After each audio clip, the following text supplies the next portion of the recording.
go on smoothly.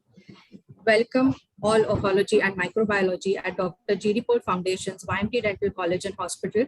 I, Dr. Prachi Bhandare, extend a warm welcome to all of you for the CD program Patho Excellence 2022. Tamaso Ma Jyotirgamaya. Light signifies knowledge and abolishes darkness. We now inaugurate the program with the virtual lighting of the lamp.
May I now request Dr. Sangeeta Patankar, ma'am, Professor and Head Department of Oral Pathology and Microbiology at YMT Dental College and Hospital, and the organizing chairperson of this event, to give the welcome address, please. Over to you, ma'am.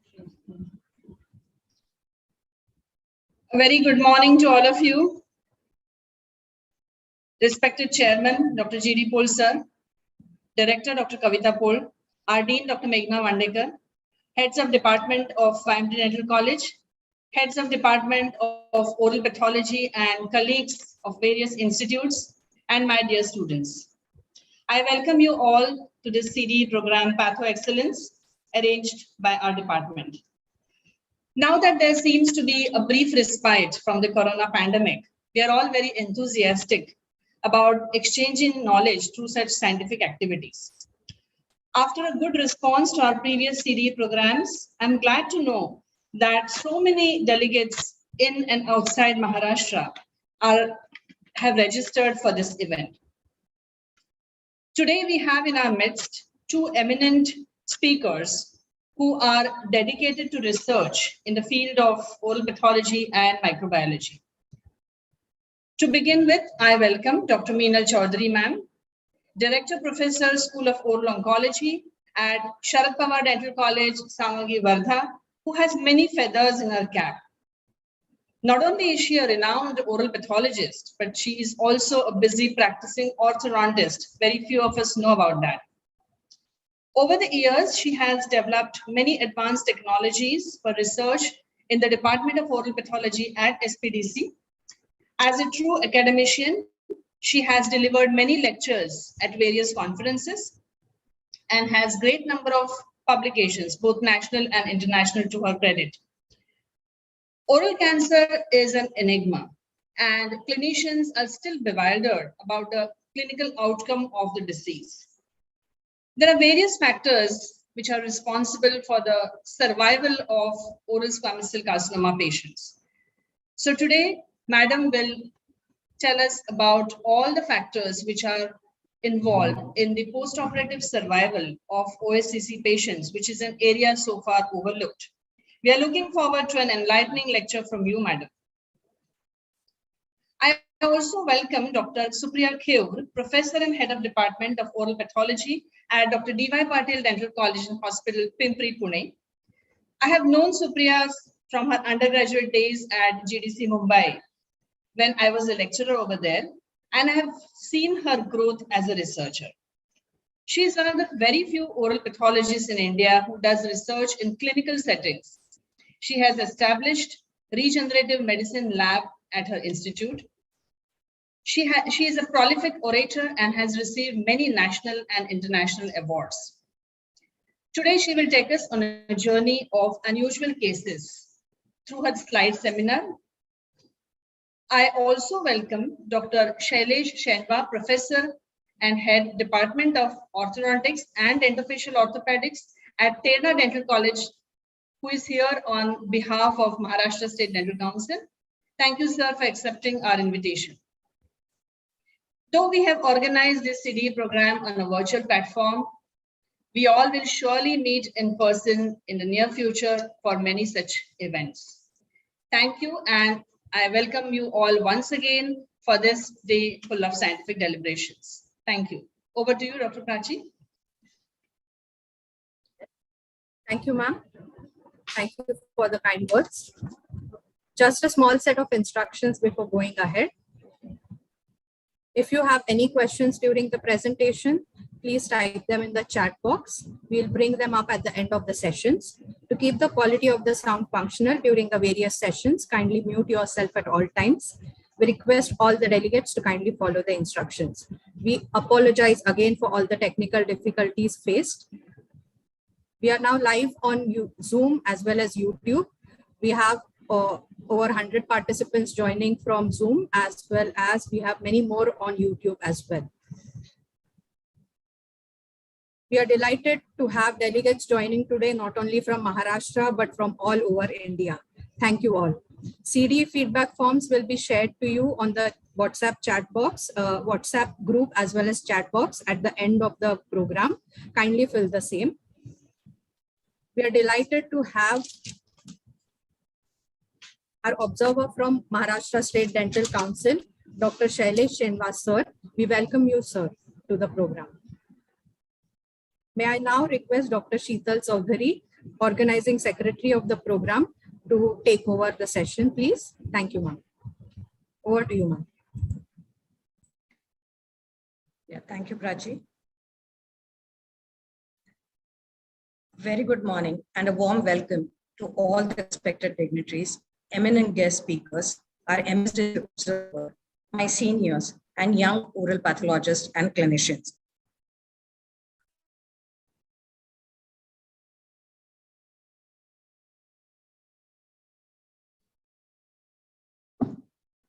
Today, I'm feeling overwhelmed and privileged to share this platform here with the most inspiring woman in my life. That is Dr. Meenal Chaudhary, madam, who is my postgraduate guide and my mentor. Dr. Sangeeta Patankar, madam, who's our head of the department, and Dr. Supriya Kaur, madam, who has helped me with my PhD dissertation. We all admire them as they are not only the stalwarts in this field, but are extremely good human beings. With this, let's move towards our first session, which is on factors affecting post-operative survival of patients with oral squamous cell carcinoma. The standard of treatment of oral squamous cell carcinoma is surgical resection with adequate margins. However, many prognostic factors have been found which are known to influence the oncological outcomes in the form of 5-year survival and overall survival. The literature on the factors affecting the survival of oral cancer patients in the West is widely available, but data in the Indian context is sparse. And therefore, it is very important to evaluate and validate the exact causes of poor survival in oral cancer patients in the Indian population. To place research at the clinical decision-making process to have long-term survival of these patients, we have today an eminent speaker, a distinguished and celebrated oral pathologist, Dr. Meenal Chaudhary, madam. Madam, it is our privilege to have you here. Madam completed her master's in orthodontia as well as in oral pathology, which shows her quest for learning. Madam is presently the director professor at the School of Oral Oncology, Sharad Pawar Dental College and Hospital, Datta Mege Institute of Medical Sciences, Wardha, Maharashtra.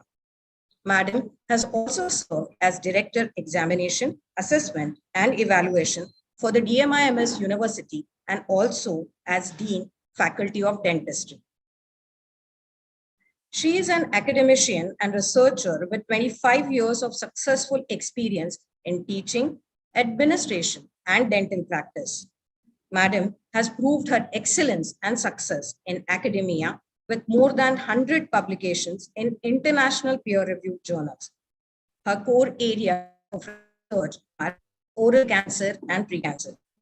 Madam has been guiding PhD scholars for more than a decade now. She is an excellent teacher and is the winner of the Best Teacher Award at DMIMS for 4 consecutive years. Madam has delivered many orations and lectures at various conferences, CDEs, and workshops, including Dr. A.T. BVG oration at National PG Convention, Kolkata, Dr. H.M. Dholakia oration at the International Oral Pathology Conference 2016, to name a few. On the personal front, I have known Madam for more than 15 years now. Madam provides a new dimension and a wider perspective to any work. Madam has established the department at SPDC Wardha and is one of the pioneers to start advanced research facilities at a dental college. We all have seen her dedication when she organized the National IOMP PG Convention 2008 at Wardha with Professor Reichert as the great guest speaker. At those times, no one could have imagined getting a legend as Professor Reichert to Wardha. All this shows Madam's determination and her vision. She showed us that everything is possible with hard work and dedication. She is not only a teacher, researcher, and administrator par excellence, but a wonderful human being as well. Madam is a perfect example of immense knowledge and humility. With this long list of achievements and glory, I would like to invite upon Dr. Meenal Chowdhury, Madam, and I'm sure that Madam will give us a different perspective to this important topic. Madam, please.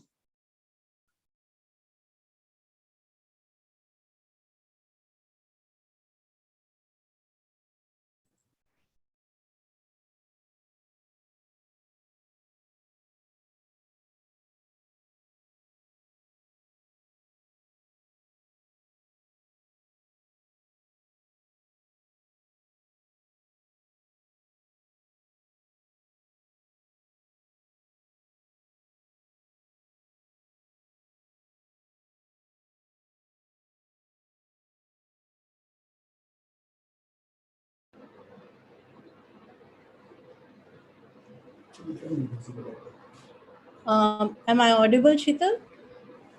Yes, ma'am. Yes, ma'am. Perfect. And am I visible too? Yes, ma'am. Absolutely. The screen is full screen. Is it visible to everybody? Yes, ma'am. It is full screen. Great. So we are. Thank you so much, Sheetal, for this extremely kind introduction. I don't know if I deserve it or not, but I've definitely been very lucky to have some excellent students with me who have, along with me, been in this journey where I grew as a professional from a lecturer to a professor and now a director professor.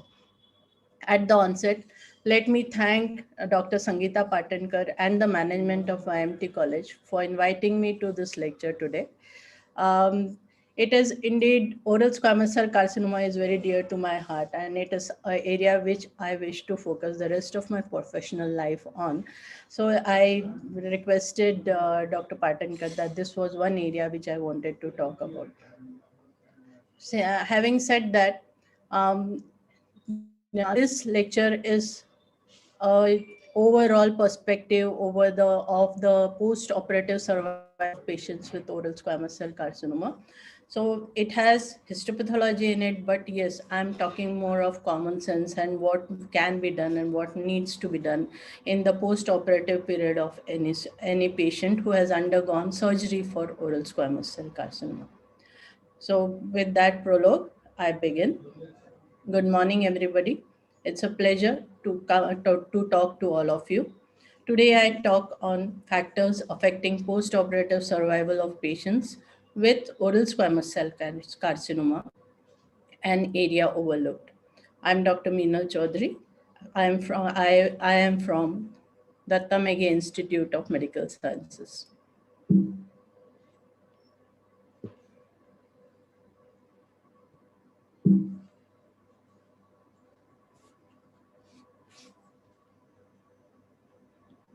Bear with me for a minute. Just, yes. This is my college building. So I bring you greetings from Sharad Pawar Dental College. I hope some of you at least would have visited this college. If you haven't, please give us the pleasure of hosting you anytime you come to this part of the world. To begin, oral squamous cell carcinoma remains the most common malignancy in our part of the world. We account for almost 40% of all malignancies and are the number one malignancy in central India, especially in our part of the world. And despite numerous interventions and efforts on the part of the government as well as the private sector, there appears to be no headway in this battle against cancer. We seem to be stuck in the same place. Of course, numerous factors play a crucial part in this outcome. That is the widespread abuse of tobacco, the tardiness on the part of the patient in visiting a healthcare professional, the financial implications, etc. And all of these probably contribute to the late reporting of the patient to the primary health centers or to the hospitals. The 5-year survival of oral squamous cell carcinoma has been an extremely painful point for everybody who is associated with oral squamous cell carcinoma. It seems to be stuck at 50% for all the innovative surgeries, for all the innovative ways in which we are attracting patients for early diagnosis. This figure is somehow it mocks us in the face because we seem to have nothing in store with us to change this particular figure. The 5-year survival of oral squamous cell carcinoma remains static at 50%. And when I say 50%, this is for all stages. Those in T1, fortunate people who are caught in T1 and T2 have a better survival rate. Now, numerous factors play a significant role in this. As I told you, surgery in oral squamous cell carcinoma is far more complex than surgery for, say, a carcinoma breast or a carcinoma of the uterus or of the ovaries. Firstly, the limitations of late reporting, as I told you. Secondly, the difficulty in obtaining clear margins. I'll talk more about this later.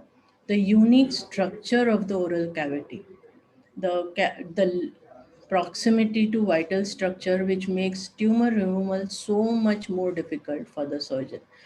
And in addition, most surprisingly, most of our OTs are not equipped with frozen microscopy in many centers.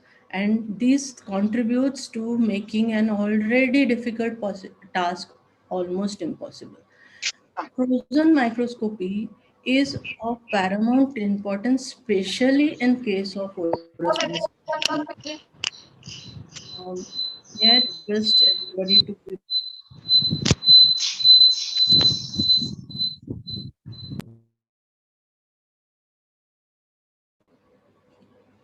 yeah. So basically, what happens is for the margins which are required in case of oral squamous cell carcinoma, they range from maybe 6 mm to a clear centimeter, ideally a 1 centimeter margin. But what happens is due to the many structures which are in close proximity with the tumors, getting such a clear margin becomes very difficult. Here, the role of frozen microscopy becomes very vital.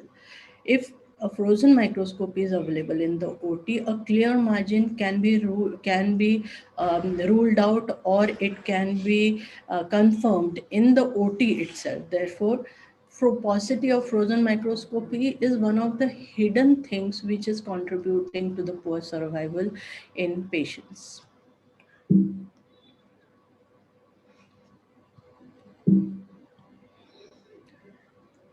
The tale is not very different in the different parts of the world for oral tumors detected in the later stages. But fortunately, in the developed part of the world, due to the screening processes being more rigorous, the tumors get caught at the earlier stages, and therefore their survival ranges somewhere between 60 to 70%. The perplexing point is that universally headway is being made in reduction in mortality for almost all malignancies, where 5 and 10-year survival has increased significantly. Now, if you look at breast cancer, 5-year survival for breast cancer is now at 90%, 10-year survival is around 75%. 5-year survival for all types of leukemia is 62%. 5-year survival for all stages of nasopharyngeal carcinoma is 62%. But yet, we are stuck at 50%. Therefore, looking at all these statistics, we at Sharadbal Dental College, which is a constituent unit of the Tamegi Institute of Medical Sciences, we are a tertiary care cancer center and have all necessary facilities for treating OSSC. In spite of routinely assessing margins intraoperatively in by frozen microscopy and adhering to follow protocols of chemotherapy and radiation, we have not been able to raise a 5-year survival beyond 50%. It effectively means that 1 out of 2 patients dies within 5 years of survival of surgery.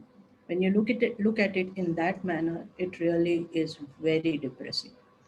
This very disheartening state of affairs made us contemplate hard and look into the causes of death in the postoperative OSSC patients. We also analyzed the role of competing comorbidities in patients who did not survive. For all those who are associated with a oral cancer setup, you know that often when you look back at patients who did not survive, the reasons are multiple, and these are the competing comorbidities. I will be talking about it in detail again. Now, the post-operative care in our country seems to be limited to healing in most cases. What do we ask? Whether the patient is healing well, whether that there is no discharge, there is no pus, there is approximations of the surgical defect. Those are the most pertinent questions. The term post-operative rehabilitation does not find much application. There are numerous factors which post-operatively affect the survival and also the quality of life of patient. Now, who can deny this? Yes, there are numerous factors that post-operatively affect the survival. And yes, quality of life again is a concept we are now coming to know and know that it is very important. These factors need to find a way in our systems so that they become part of our post-operative protocol. Now, this is the area that I want to stress on, that yes, our post-operative protocols need to now get out of the just healing and basic functional rehabilitation of the patient and look at the quality of life of the patients. So what we did was that we carried out a study of 50 OSSC patients who had succumbed post-operatively within 5 years of surgery. We carried out a survey where we talked to the patient's relatives and analyzed the causes of death of the patient. This survey served as an eye-opener and revealed some very unexpected and distressing facts. This survey was very difficult. Getting patients, relatives to talk about a person who is dead, it it seems extremely insensitive to the person, to the relatives, and convincing them is another task.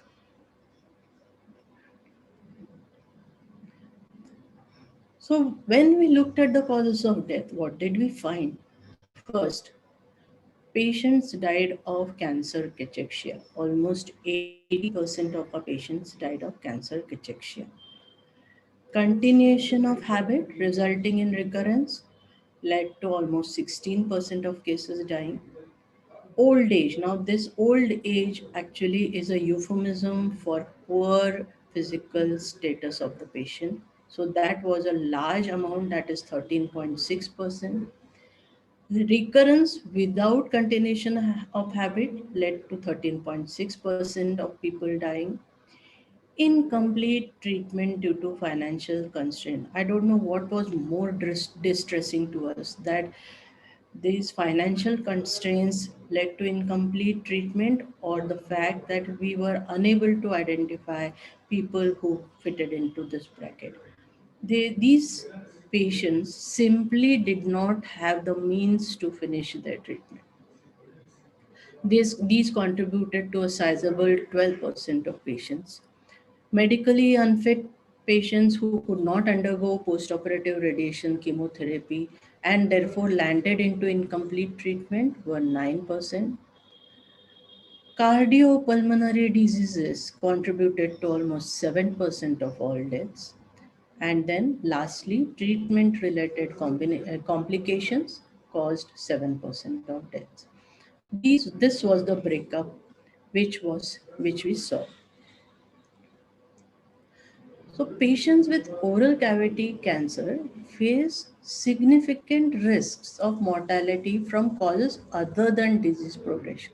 So basically what we found was post-operatively, patients with oral cancer who have been treated by surgery have significant risk of mortality from causes which are related to the disease, but not directly a continuation of the disease.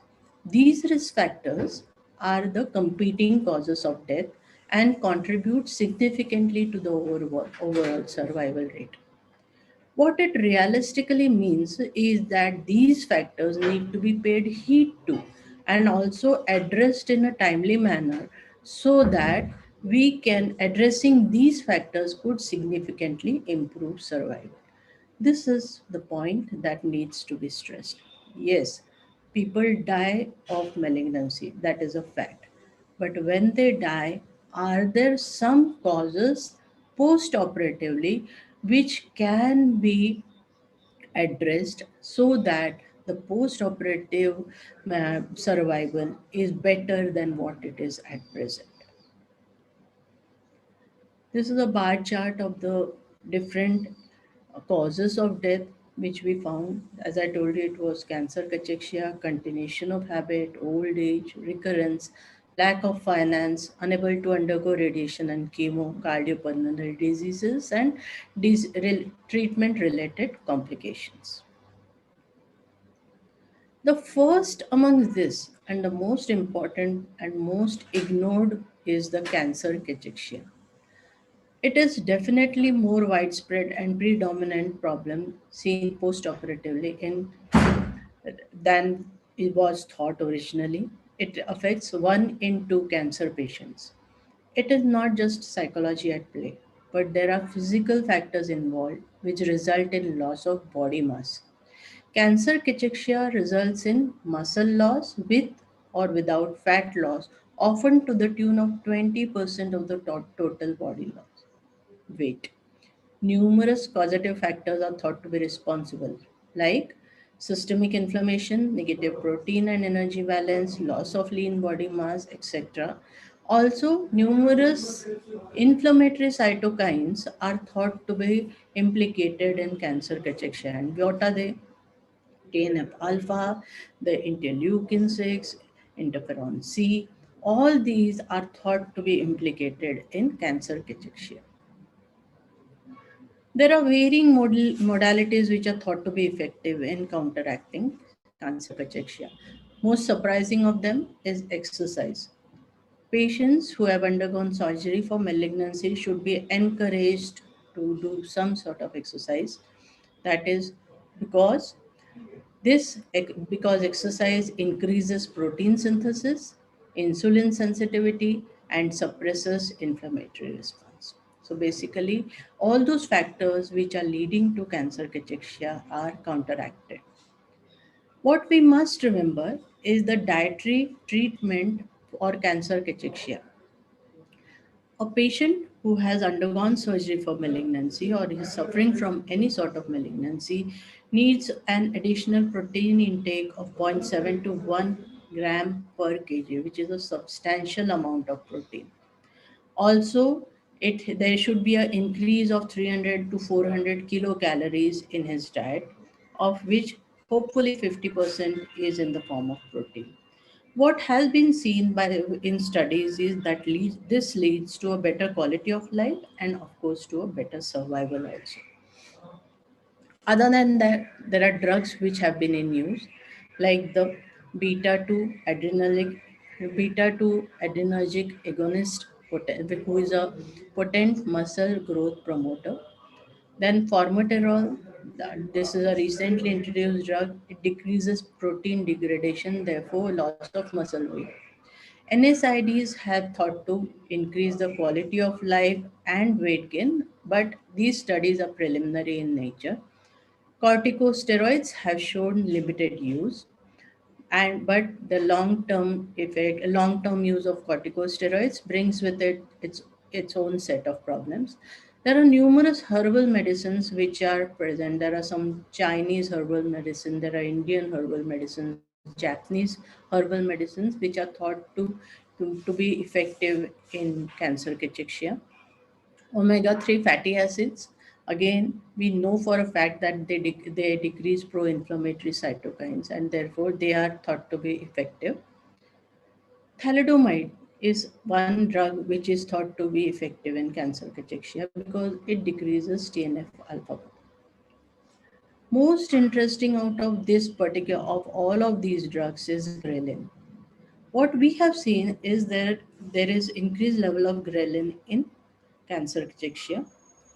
Ghrelin is thought to be a mechanism by which the body fights anorexia associated with cancer. And therefore, oral ghrelin is now being used and it shows intake of oral ghrelin shows improvement in lean body mass and total body mass. So this is one very promising drug in the market. Lastly, there is Megas, that is megestrol acetate.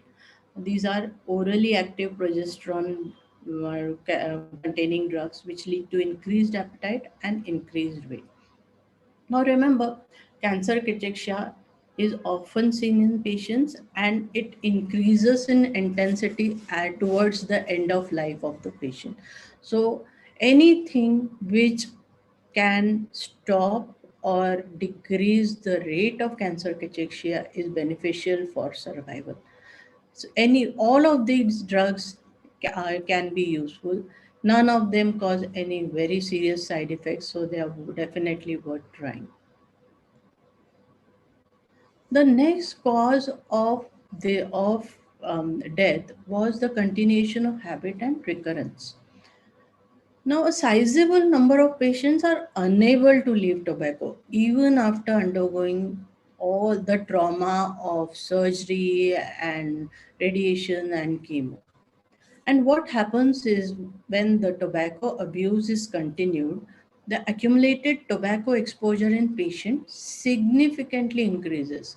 So the patient who after surgery has stopped tobacco and the one who continues with tobacco, in the patient who continues tobacco, the accumulated tobacco exposure is significantly correlating with poor survival and disease-free survival. So what it means is that continuation of habit is a sure short way of inviting recurrence. Also, what happens is that with continuation of habit, the chances of a second primary increases. As we know, there is already a field in place in the oral cavity. The mucosa which is left behind is already altered in numerous ways and is inherently susceptible to transformation to malignancy. Therefore, continuation of habit increases the chances of a second primary also. Patients often become fatalistic. Now, this is one very strange thing that I've observed. I have patients who have told me that the worst has already happened and nothing worse, more worse can happen. So eating or not eating tobacco now does not make a difference. So they might as well keep eating tobacco. The logic behind this is extremely strange. They, you here patient education becomes very important. You have to tell them that yes, worse things can happen, and you continuing with tobacco, you are not doing yourself any favors. That is a very brutal fact which needs to be told to the patient. But all things said, we must realize that cessation of tobacco is one of the most difficult things to do. All of you know the joke which says that leaving tobacco is so easy. I've done it 100 times.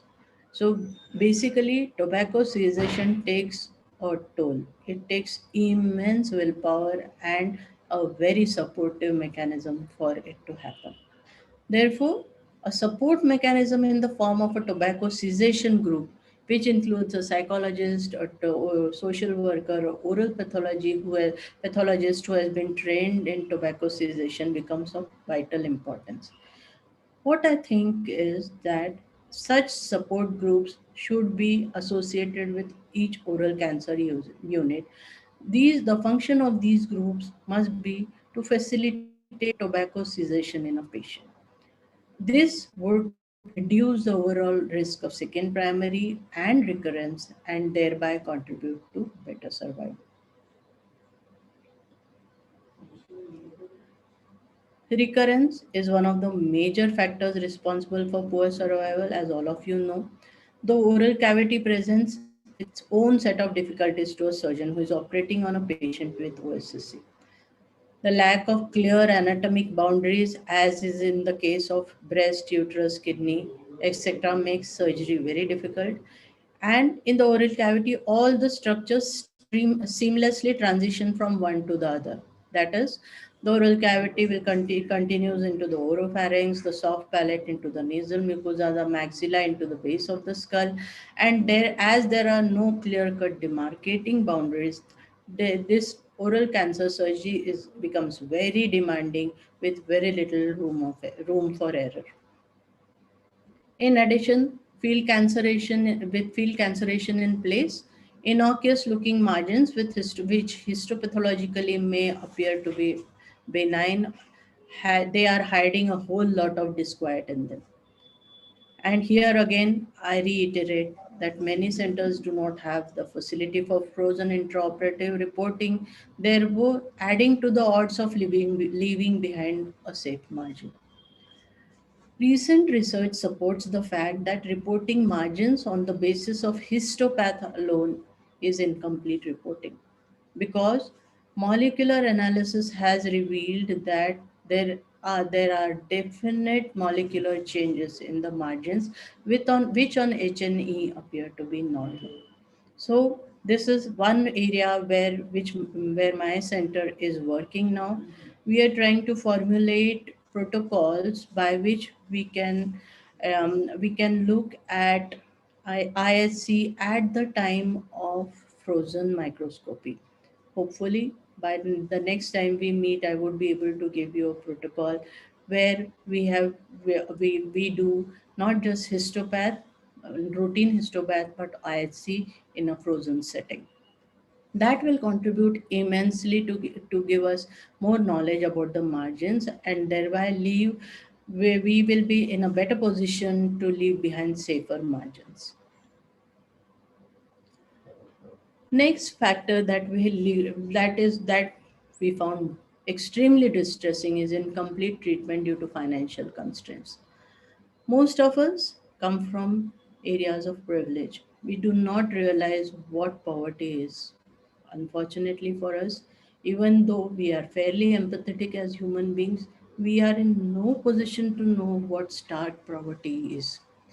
As a developing nation, health insurance and accessible healthcare is still limited to a fortunate few. All of us who have worked in new government setups or in trust hospitals will identify with the sheer helplessness poverty brings with it. A cancer victim depletes the financial resources of at least two generations and often If it is a farmer, the treatment cuts into the family's source of livelihood. Often, when I was young and with the arrogance of youth, I used to be full of righteous anger at the delay of patients reporting for with huge malignancies to the hospital. I used to keep asking them why they did not come earlier. But today I understand that often a hospital visit means no earning for those days and often no food in the house. It is so stark and so disturbing. But it's not all hopeless. Things are gradually improving. The government has a number of health schemes which offer financial and medical assistance to cancer patients. The tricky part is making them available to the patients, as often they have to be applied to online and through proper channels, which become a daunting task for a patient who has the minimum of exposure to education as well as the digital world.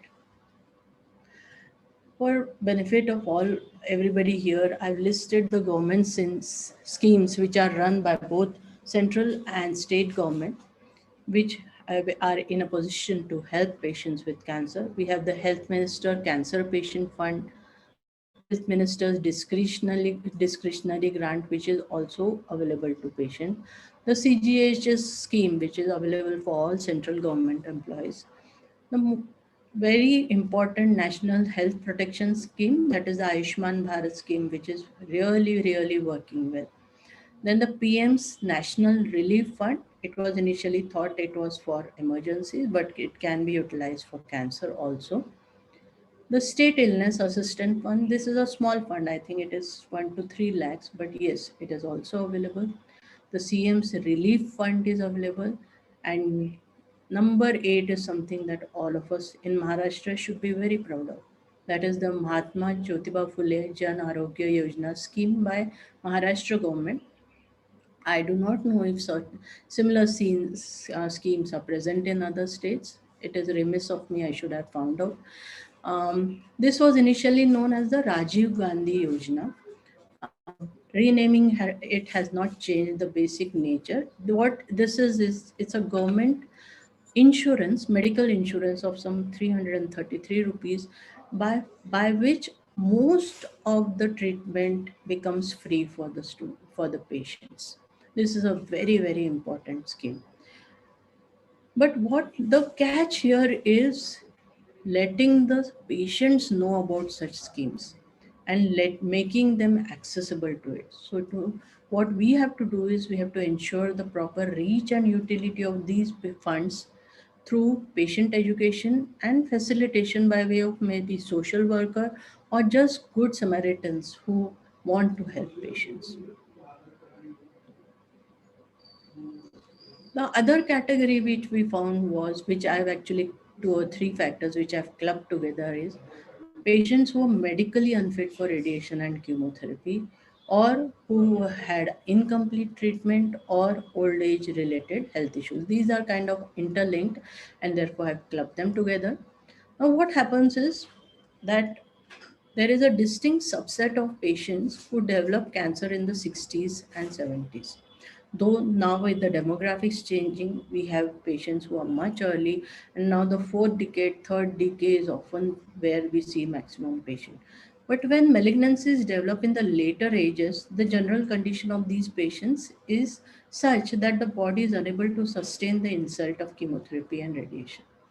As one follows the other, that is, for there is first chemotherapy, then surgery, or surgery and then chemotherapy and radiation, the patient often after the cessation of one part of the treatment is so exhausted and is at the end of his tether, and he just often just gives up. Often the patient is unable to tolerate the pre-surgical neoadjuvant chemotherapy. Now, this is the time where we need to intervene. This is the time when boosting is required. Why? Because incomplete protocols do not yield the expected results and often land the patient in a vicious cycle. He's already taken some treatment, but he's worse than what he was earlier. The benefits which he expected from the treatment have not happened because the patient has taken incomplete treatment. What the patient needs at this stage of life is somebody to support him, somebody to tell him that this is just a part of the journey, this is not the destination. The trick is to just keep going. So morale boosting is extremely necessary here. Another thing which we actually had not thought about, but which our survey brought to our notice, is cardiopulmonary diseases. Now, what happens is tobacco in any form does not just affect the oral cavity, but has far-reaching effects in the other parts of the body. Now, depending in which form it is taken in, whether it is eaten or whether it is chewed or whether it is smoked, the part which is affected, it differs. But generally, the cardiopulmonary system and respiratory system is affected. Often, tobacco is accompanied with alcohol, which further contributes to the damage of the systems. Now, there are numerous etiologic factors which are common to both cancer and cardiopulmonary diseases, such as chronic inflammation and increase in many cytokines. So, what happens is patients with tobacco associated malignancies are also prone to cardiopulmonary diseases, and these, in combination or independently, contribute to the low survival rate. So, the patient who has undergone surgery for OSSC and who is continuing with the habit may die of a cardiopulmonary episode which is not related to the cancer. So, this is one area which we need to actively look into. We have to evaluate the cardiopulmonary status of patients post surgery. Pre surgery, it's already done because the patient has to take clearance, but post surgery, that process has to be kept on. This is a unfortunate fact of life.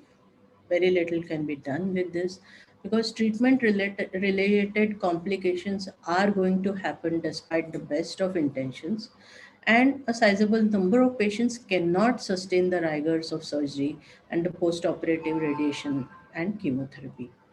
These patients generally succumb immediately after surgery or after radiation therapy. This percentage of patients can be reduced by ensuring proper pre-surgical preparation of patient. We need to follow very stringent post-operative protocols, and follow-up of the patient should be ensured so that this percentage of patient is minimized, but often there is very little that can be done. One area which is very neglected is psychology and its role in healing. All of us know that the role of the psyche cannot be overestimated in post-operative healing and survival. A strong and resilient site often leads to faster healing and better survival. This is a fact of life. Cancer patients in India thrust into surgery without any mental preparation. Honestly, how many of us take the time to talk to the patients regarding what is going to happen to him? Generally, a full a patient goes into surgery looking like a human being. He comes out with half of his face either dismantled or looking extremely cobbled together. He has no counseling which has happened to him to prepare him for this.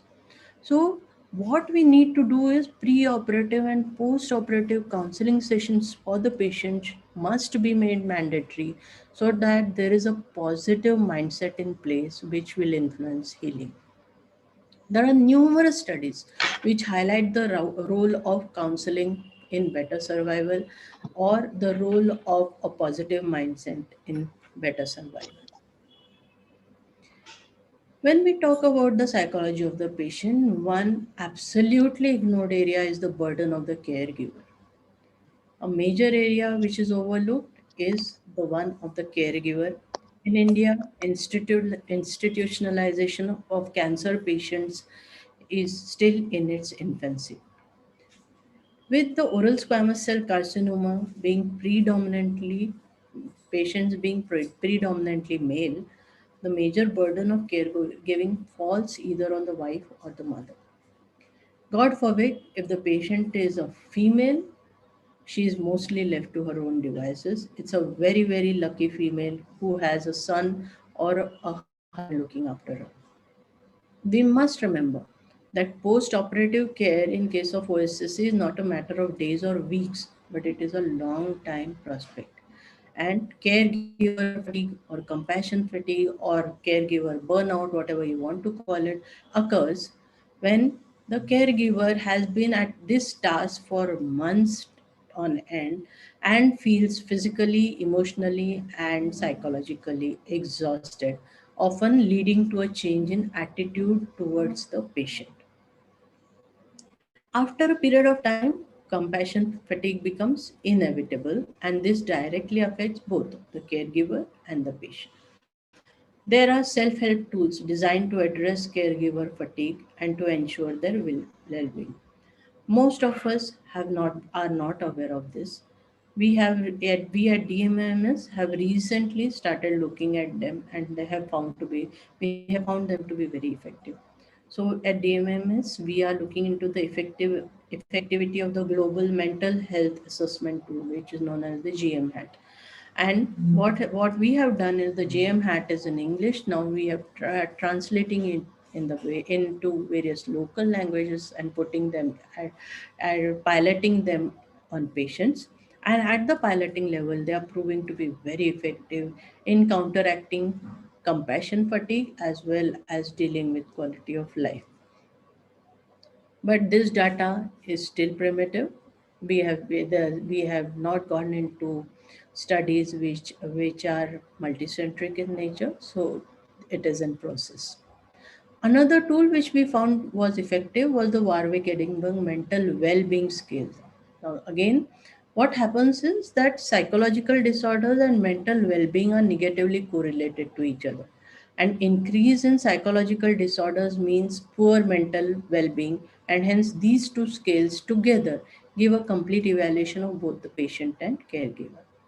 One very good thing about the GM hat is there is a version of GM hat which can be self-administered. So basically, you don't need professional people to do it for you or trained manpower to conduct this particular test. The test can be done on yourself, and it tells you the mental status of the patient. If on the scale a particular figure comes, then it says that you need to go to a mental health worker. So taking all of these factors into in account, the need of the hour is modification in post-operative protocols. Today, most of the post-operative protocols are limited to monitoring of healing, administration of radiotherapy wherever necessary, and addressing the surgical defect in the most basic of fashion. The need is to modify this post-operative protocol so as to address those factors which are post-operatively affecting survival of the patient, such as the dietary needs of the patient, the need to look into the patient's mental well-being, to include speech therapy so that the patient can communicate adequately, and also actively monitor his cardiovascular status. An additional parameter that needs emphasis is to look into the cessation of habit so as to prevent further damage to the residual mucosa. So, how do you do all this?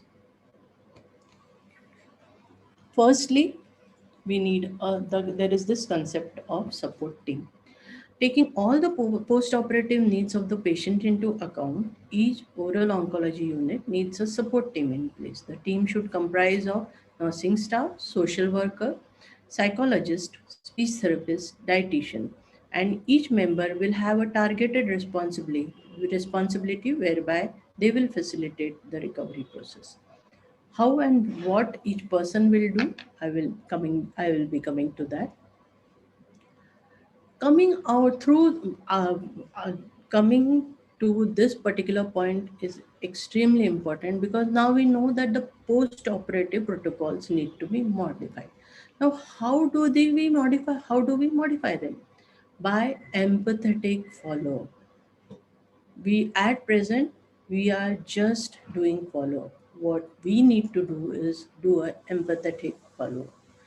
Now, what is the importance of empathetic follow-up? The importance of follow-up is was not lost on any of us. We realize it's a very important part of any study. We realize that any data to be of relevance, its association with either progression of disease or survival is prime. However, our follow-up is generally through an impersonal voice on the phone and limited to the patient's disease-free survival. We also know that there are numerous other factors which now know that numerous other factors which affect the patient's survival, and they also need to be evaluated periodically. A few personal questions requiring inquiring about the physical and mental status of the patient go a long way in building a rapport with the patient and also facilitates timely interventions whenever needed. Our follow-up question is need some work and some attention to their content. So what I suggest is the checklist approach to follow. Ideally, follow-up should be of two types. One, the monthly telephonic follow-up, and two, the 6 monthly hospital-based follow-up. The two types of follow-ups address distinct areas of concern, as the questions will reveal. Monthly follow typically will be conducted over the phone and will have a series of questions like: is the wound healing properly? Is there any pain on or discharge? Can the patient eat? Is there any loss of weight? These two questions are addressed towards concerns of cancer cachexia. Has the patient started working? Again, his integration into society and the psych at work. Is the patient sad and unhappy? Again, psychological aspect of the patient. Important, has the patient stopped tobacco consumption? Whether the habit has been stopped, whether it is still in process. Has the patient stopped drinking alcohol? Again, in line with the tobacco consumption. And does the patient have difficulty in carrying out everyday tasks? This question is addressed towards evaluation of cardiopulmonary system at a very, very gross level, of course. When the patient comes for 6 monthly follow-up to the hospital, then again, then this is a standard thing which we do in the hospital. That is, we examine the patient, look at the wound. If there any revision in treatment protocols is required, we do that. Imaging wherever necessary, and prosthetic and aesthetic planning. If it has already been done, then whether it is adequate. If it has been done in a phase-wise manner, then the next phase of the planning. And if it has not been done, then the planning for both of them. And also evaluation of general health, especially the cardiovascular systems, as well as the general overall health of the patient. One thing which we can do in India and which has not been done as yet, which is fairly common in other countries, is concept of support groups. Now, with the widespread use of WhatsApp and other such apps, forming support groups is really a boon. Support groups are typically free, they are anonymous, and they are patient or survivor discussion forums which are open to public, where those currently fighting oral cancer and their families can gain insights and inspiration from those who have not been there before them. These support groups can be initiated by the local cancer hospitals and then handed over to the members for administration. Since nowadays digital spread of infection information can also be done in local languages, its utilization will be really widespread. Such groups not only will provide information and support, but also emotionally make the patient aware that he is not alone in his suffering and there are other people like him who have gone through the process and who have come out successful.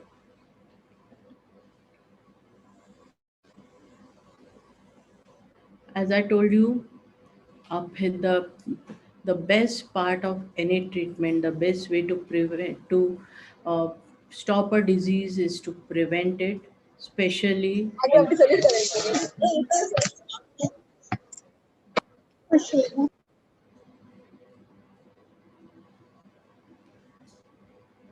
the prevention of 95% or maybe more of OSS is so simple. What is it? Stop tobacco. In my so many years of clinical practice, I must the number of malignancies of the gingivobuccal sulcus which are not associated with tobacco, I can count on the fingers of my one hand. So basically, the prevention is very simple: stop tobacco. The solution is right in front of our nose, but it might as well be on the moon. We are left helpless in the face of the mighty tobacco. Public policies, government efforts, professional efforts galore have yielded nothing. The number of cases keep going up and the burden on our health infrastructure keeps mounting, and nothing we do seem to make a difference. The need is to discover new innovative methods to stop this menace. I realize tobacco cessation is very difficult, just as we know that there is a set of genes which predispose a person towards alcoholism. Maybe the same is true for tobacco use. This is one school or one area, food for thought I leave behind for all of you. Maybe there is a set of genes which make a person more susceptible towards tobacco addiction. Why? Because we see families which indulge in tobacco and across generation. In the same family, you might find the grandfather, the father, and the son, all of them abusing tobacco. And tragically, a father suffering from OSSC does not discourage the son from using tobacco.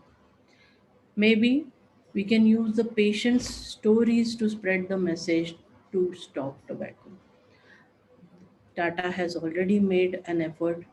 Before every movie or in the interval, we see these extremely disturbing images of OSSC patients who tell their story of how they abused tobacco and where it landed them. I sometimes think that if those pictures and those videos cannot stop a patient from tobacco, what really would? So, what is the hope from the new age generation? Me and my generation of oral pathologists have tried a bit. We had camps, we celebrated days, we tried to convince people to stop using tobacco, but all without much avail. For that, we owe this new generation an apology. Our efforts have not been enough. But we have great hopes from this new, smart, technically savvy, well connected new generation. May you succeed where we failed. May you have more effective tobacco crusaders, and may you see better survival rates in oral squamous cell patients and also fewer cases of OSSC. Please, God. This slide I have put on the request of an oral surgeon friend or colleague of mine. He told me, ma'am, if you're speaking to a PATH conference, please, these are a few things which you say from my side. He said that histopath reporting on receiving the resected specimen and the resected nodes, the histopath report should address following things. I know I'm probably repeating everything, but again, let's just go through whether we are missing anything while reporting. First, go to the advancing front. In a resected tumor, it is very, very important that you go to the advancing front and grade that advancing front. Why? Because the grade of the advancing front is the grade of the disease, and that is what is going to tell you the prognosis of the patient. A poorly differentiated carcinoma, irrespective of the stage, is going to metastasize and lead to poor survival. So always grade the advancing front. Look for lymphatic and vascular invasions. If you find them, please make it a point that you tell the surgeon. Perineural spread, very important. Look for it. And if you do see it, put it in your report.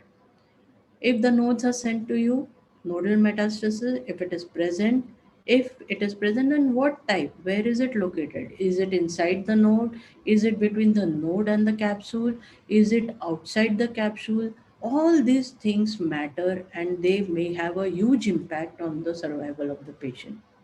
What kind of inflammatory response do you see? Whether there is adequate, good, not enough, and whether it is eosinophils, mast cell. It tells you how the body is reacting to the tumor. And lastly, the status of the margins. If you cannot rule out a margin in the frozen, look at it again and again at the histopath. Look at it molecularly at your level, when at you have sufficient time, when the specimen is out, and give a complete report to the surgeon, so that together he takes the decision of whether chemotherapy is required, how often the patient has to come for follow-up, what are the things he needs to look into, whether there is any radiation which is required, whether he needs any other type of immune therapy. All that will come from your report. So this talk, what is the take-home message? First, we need to focus more on the post-operative follow-up period. We are ignoring the post-operative follow-up period, or we are taking it very lightly. The causes of poor survival include factors other than recurrence, which need to be looked into. These factors contribute substantially to the poor survival of patients. Many of these factors can be intercepted in a manner so as to minimize the damage. Management of these factors will definitely help in better survival rates. And there has to be an emphasis on the psychological, medical, dietary support to the patient, and this cannot be overemphasized. All of this, even if it raises the survival rate by 5%, 10%, it is definitely worth doing. With that, I thank all of you for your very, very patient hearing. I thank the YMT management, Dr. Sangeeta Patinkar and her team, and especially Dr. Sheetal, for inviting me to this talk. I hope it has not been very long-winded. Thank you so much. Thank you, madam. It was a great speech. Thank you, ma'am. Thank you for all your valuable insights, sharing all the valuable insights on the overlooked area. I'm sure a survey like yours done in different cancer centers all over India can be of great help in determining the factors that affect the post-op survival in OSCC patients, ma'am. It looks like we have some questions in the chat box. Ma'am, if you would please help us with the questions, please. Ma'am, the first question is, which are the common short-term and long-term complications in post-op OSCC patients? Which are the common short-term and long-term complications in post-op OSCC patients? That's a very nice question. The most common complications, I have already charted them out for you. All of these are post-surgery complications. So can you repeat the question again? How important is? Question is, which are the common short-term and long-term complications in post-op OSCC patients? The common immediate post-surgical complication is aspiration poor, and the poor there is the cardiopulmonary issues, or just the patient system not being able to survive the onslaught of surgery, that is, and patient dying with that. That is one of the most common immediate complication. Long-term complications I've already enumerated. Most of them are, the cancer cachexia, there is recurrence, there is cardiopulmonary rehabilitation, and one often overlooked area is the patient just giving up on surgery. Does that answer your question? Thank you, ma'am. I hope that answers the question. Ma'am, the next question is, how important is interdisciplinary approach in managing post-operative factors in OSCC patients, and what is the best interdisciplinary approach? Interdisciplinary approach is, of course, very, very important in managing post-operative factors in OSSC patient, because it is no longer the domain, remains in the domain of the oral surgeon or the dentist. We need nursing care, we need psychological treatment, we need a dietitian in place. So it is an extremely multi-disciplinary approach which is needed. The best interdisciplinary approach, as I told you, is a team approach, where you have people with targeted responsibilities. So there would be a psychologist who would, and fortunately for us, what COVID has taught us is that it's not always necessary to physically go out in the field or physically talk to the patient. So a psychologist who could assess the patient's psyche, a dietitian who could give tips about the protein intake of the patient, how to increase it, a speech therapist who could tell exercises to improve the speech of the patient. So basically, a combined team approach is the best interdisciplinary approach. The next question. Yes, ma'am. The next question is regarding COVID-19, as you mentioned just now. Ma'am, can you please clarify how does COVID-19 modify the factors affecting post-op survival in OSCC patients? It's too early to tell you what exactly has happened because of the COVID and how it has modified the factors affecting post-operative survival. But one thing which I can tell you is many surgeries got delayed because of COVID. And those which were initially T1, T2 probably are now in T3, T4. So we are looking at a epidemic of T3, T4 tumors, which maybe initially were in better stages, now will come to us with huge tumors. That is one thing. Secondly, with COVID, there has now been in everybody's mind a fear psychosis of going to the hospital. So that needs to be overcome.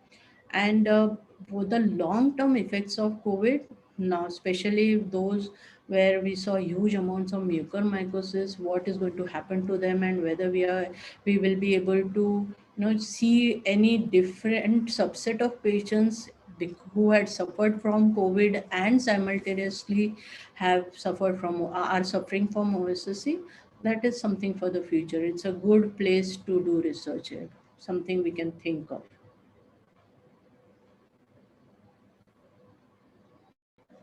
I once again announce, if you have any questions to ask ma'am, please put them in the chat box.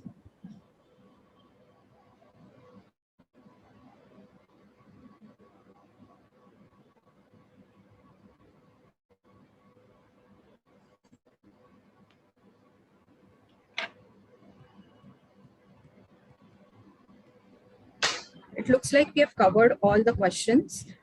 Thank you, ma'am. Thank you once again. We are delighted to have you as a guest speaker today. It was great to hear you and meet you virtually. We hope to meet you in person soon. Thank you so much, Sangeeta. It's a pleasure. The pleasure is all mine.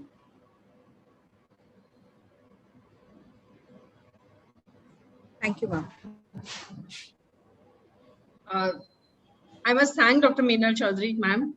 It was a really, really interesting and informative lecture, and I'm sure not only the oral pathologists, but also the oral medicine people and the surgeons also who are probably attending this. It was of great help to them, and it was definitely a topic which was not too much looked into by the pathologists. And I think pathologists are also ultimately clinicians, so we should take care of the post-operative factors affecting the survival of that patient. So, madam, it was really nice of you to talk on this different kind of a topic. And I thank you once again for attending.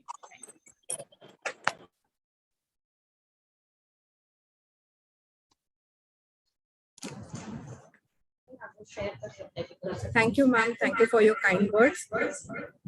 We thank Dr. Meenal Chaudhary, ma'am, once again for this valuable and insightful knowledge sharing session.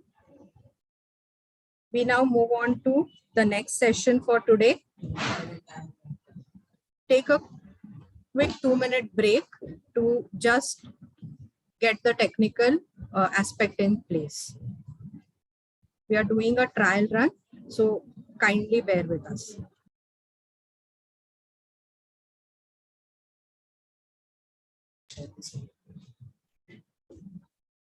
I request Dr. Supriya Keur ma'am to kindly share the screen to do a trial run. Question.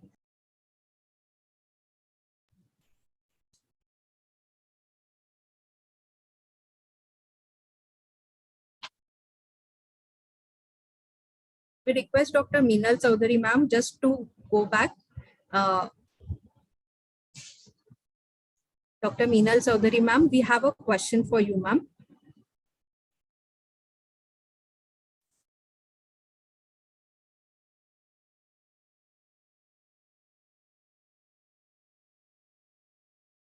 I request Dr. Meenal Chaudhary ma'am to come online, please. We have a quick question for ma'am while we do the trial run for the next presentation.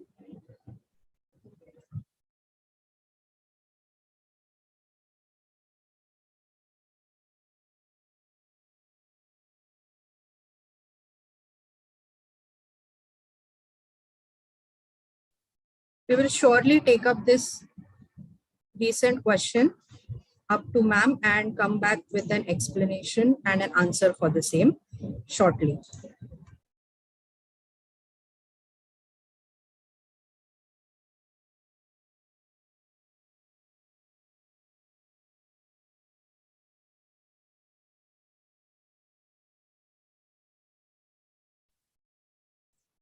Can you see my screen?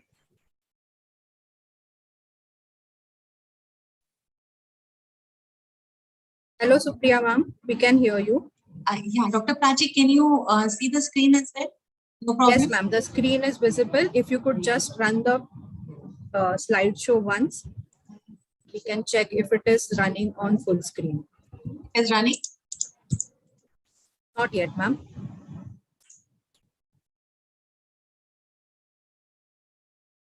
Can you see? And we can see the slide, but not the slideshow.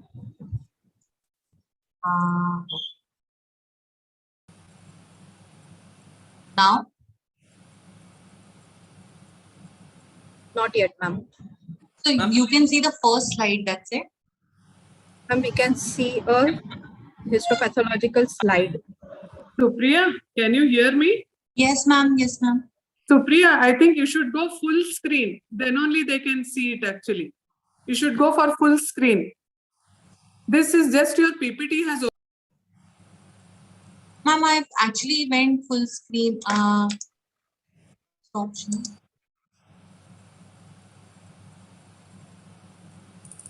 Ma'am, if you could press F5 once and check if we can go full screen.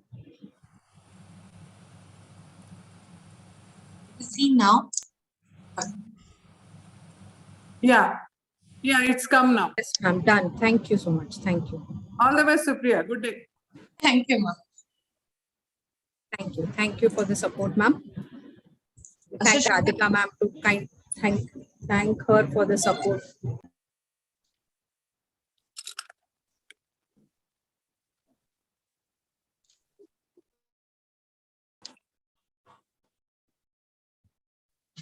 Ma'am, if you could exit the screen share. Yeah, Thank you. I'm sorry, I was disconnected. Is there any other question? Yes, ma'am. Thank you for joining back. Thank you so much. I will quickly take a small question before we move on to the second session for the day. The question for you, Meenal ma'am, is, ma'am, could you enlighten the post-survival factors in arecanut-induced oral cancers? Would you enlighten the post-survival factors in arecanut-induced oral cancers? The survival factors for OSSC, irrespective of whether it is tobacco or areca, don't seem to be very different. Yes, but a study where we have taken only OSMF, OSSCs and looked into the survival of that subset of patients, and just tobacco OSSCs and survival of that subset of patients probably would lead us to to the factors which differ in these two. As of now, according to me, they should not differ too much. They should be the same. That is, whether there is a recurrence, whether there's a second primary, whether there is regional metastasis, what is the general condition of the patient, whether there is cancer, cachexia. So I think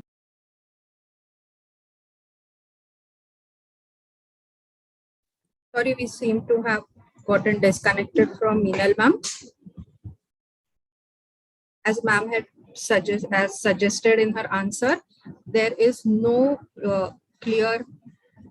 rather factors that affect irrespective of the habit of the patient in the post-survival as a post-survival and that factors. is what I think is the scenario. But yes, I have not as yet analyzed it group wise. I mean, a subset of only OSMF with OSOC and OSSC, which is tobacco associated. Because generally what happens is the OSSC group also has not just Erica, but there is some amount of tobacco associated in that group also. Thank you, ma'am. Thank you for the answer. As I had said before, a survey like yours, ma'am, should be carried out all over India at various cancer centers to search for the post-survival factors affecting the post-survival prognosis in OSCC patients in different areas. Definitely, Sangeeta, Locations. if we could coordinate and do something like that. That, and the second thing which I'm really very invested is in formation of support groups. So maybe we could, at least 5 or 6 or more centers which have a common goal and a cancer hospital, we could think of doing something in common. Thank you, ma'am. We look forward to collaborating with you and all over India. Thank you for your valuable input and answering the question. Thank you. Thank you, ma'am. We now enter the next session for today. I hand over the session to Dr. Sheetal Chaudhary, ma'am. Over to you, ma'am. Yeah, thank you, Prachi. After getting a different perspective to post-operative survival and post-op rehabilitation regarding oral cancer patients, we now move on to our core area, and that is histopathology. It is said that there is no art more difficult to acquire than the art of observation. As pathologists, we are all aware of the complexities, mysteries, and diagnostic dilemmas associated with oral lesions. A good pathologist must have good observational skills, attention to detail, and a talent for pattern recognition. To make us understand the complexities and intricacies of oral lesions, we have today a very dynamic speaker, Dr. Supriya Kheur.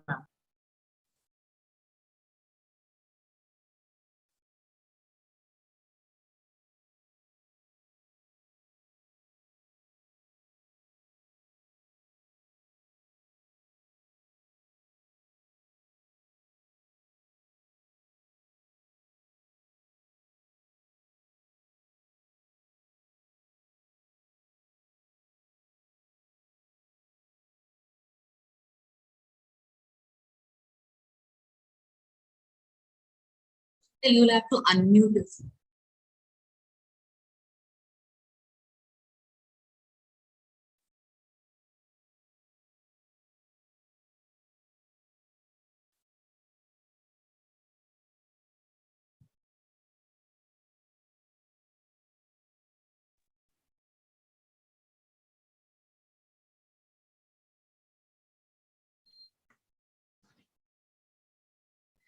Dr. Supriya Kheur ma'am is a young, vibrant orator with a teaching experience of 18 years.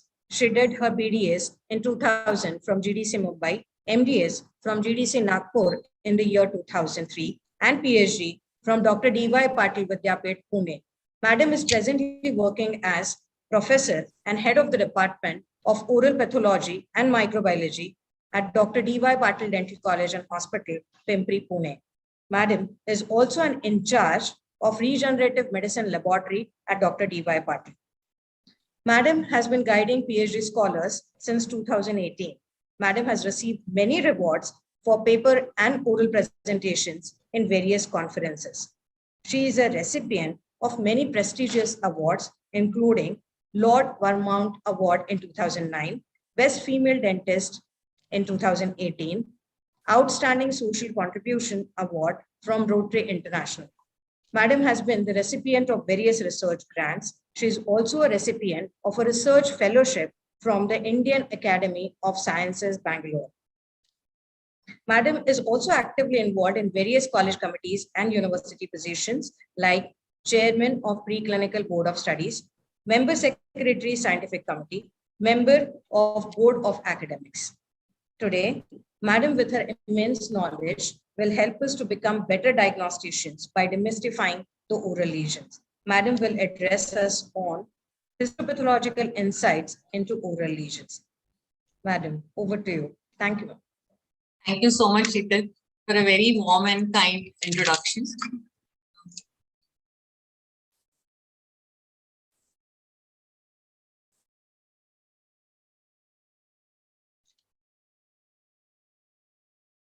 Am I audible? Is the screen seen? Yes, ma'am. So we started the session with a very nice and a different talk by Dr. Meenal ma'am. And it is imperative that now we realize that post-operative care should also become a part of cancer patient, right from diagnosis, treatment, and post-operative care. So today, moving on with your CDE program, I take this opportunity to thank YMT management, Department of Oral Pathology and Microbiology, and Dr. Sangeeta Patankar madam, who is actually my teacher. She was my teacher in 3rd year, and she is responsible for inculcating a very systematic and methodical approach towards the subject. Thank you so much, ma'am. And I hope I can share and discuss with you a few of the slides that we received. So the topic goes as histopathological insights into oral lesions. And we have started only with the thing that we should do more than we intend upon ourselves to do.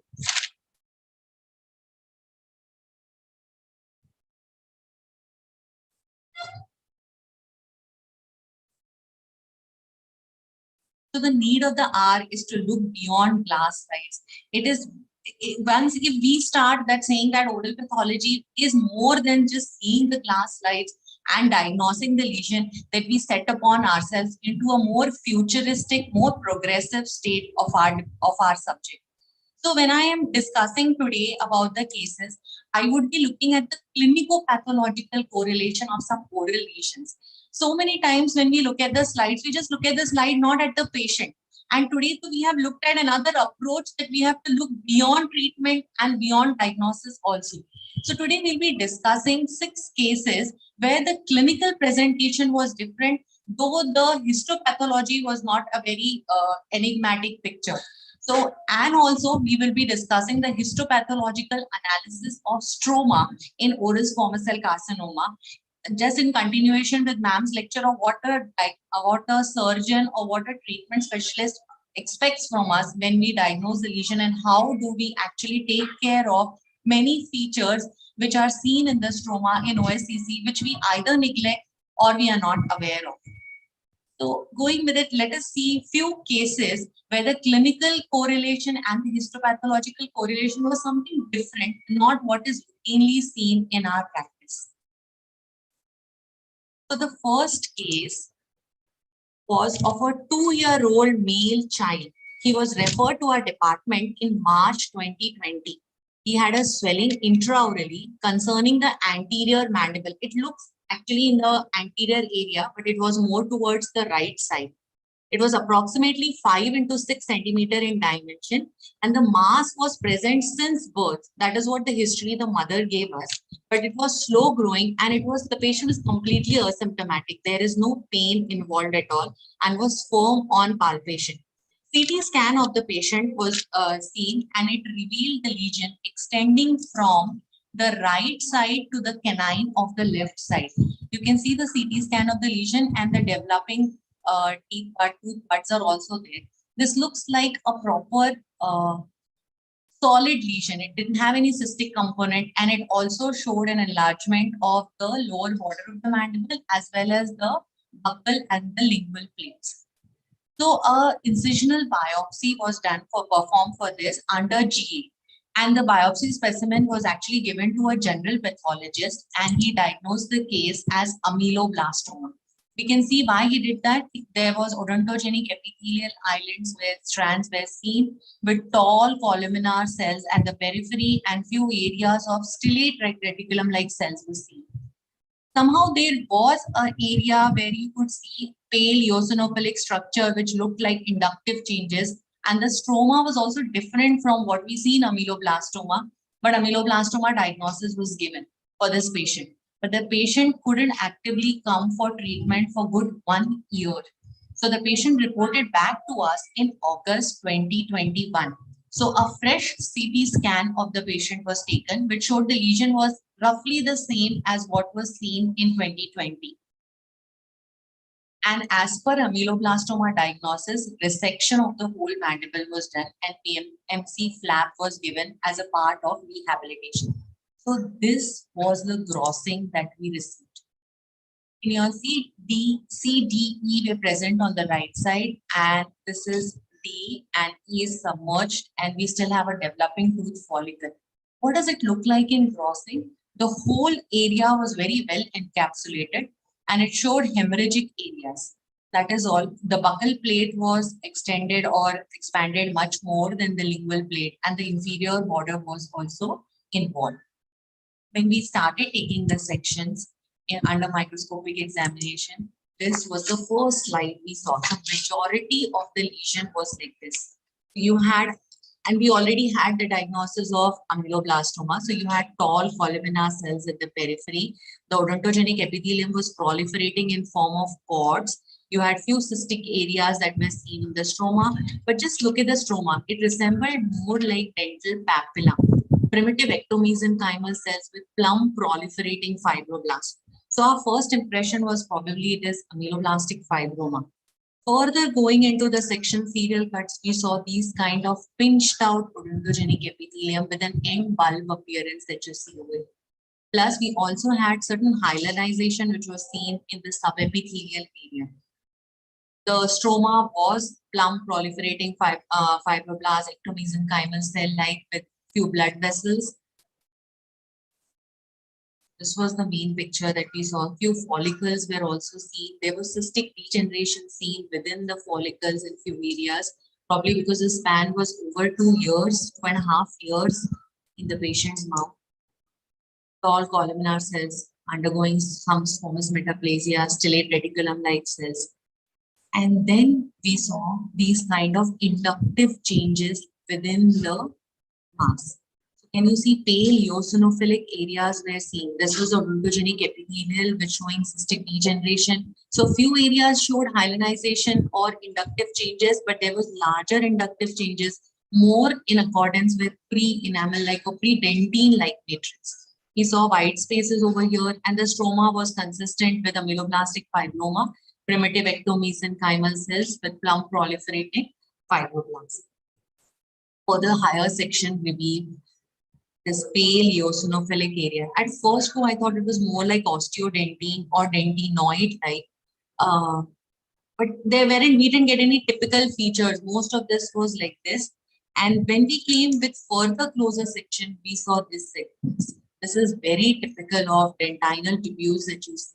So there was dentine deposition in this tumor with odontogenic epithelial lining seen and the ectomesenchyme resembling ameloblastic fibroma. So we gave this was another section that was seen which showed the oral epithelium which is going in the form of bud stage. And this was probably true because of the age of the patient.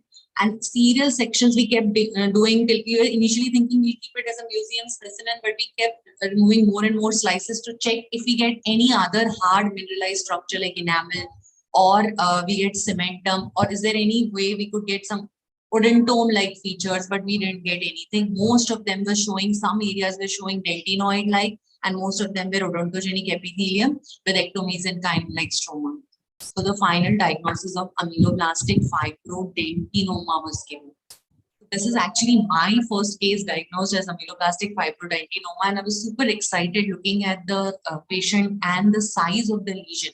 So it could be because of COVID that the patient couldn't report back and it slowly increased in size, but it was really massive. And as the initial diagnosis of ameloblastoma was given by the general pathologist, they had resected the whole of the mandible.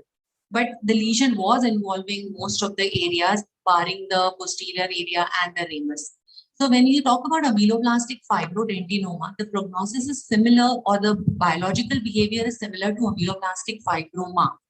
But in cases of dentinoma, there is an inductive change, or there is an extra deposition of tooth-like structure.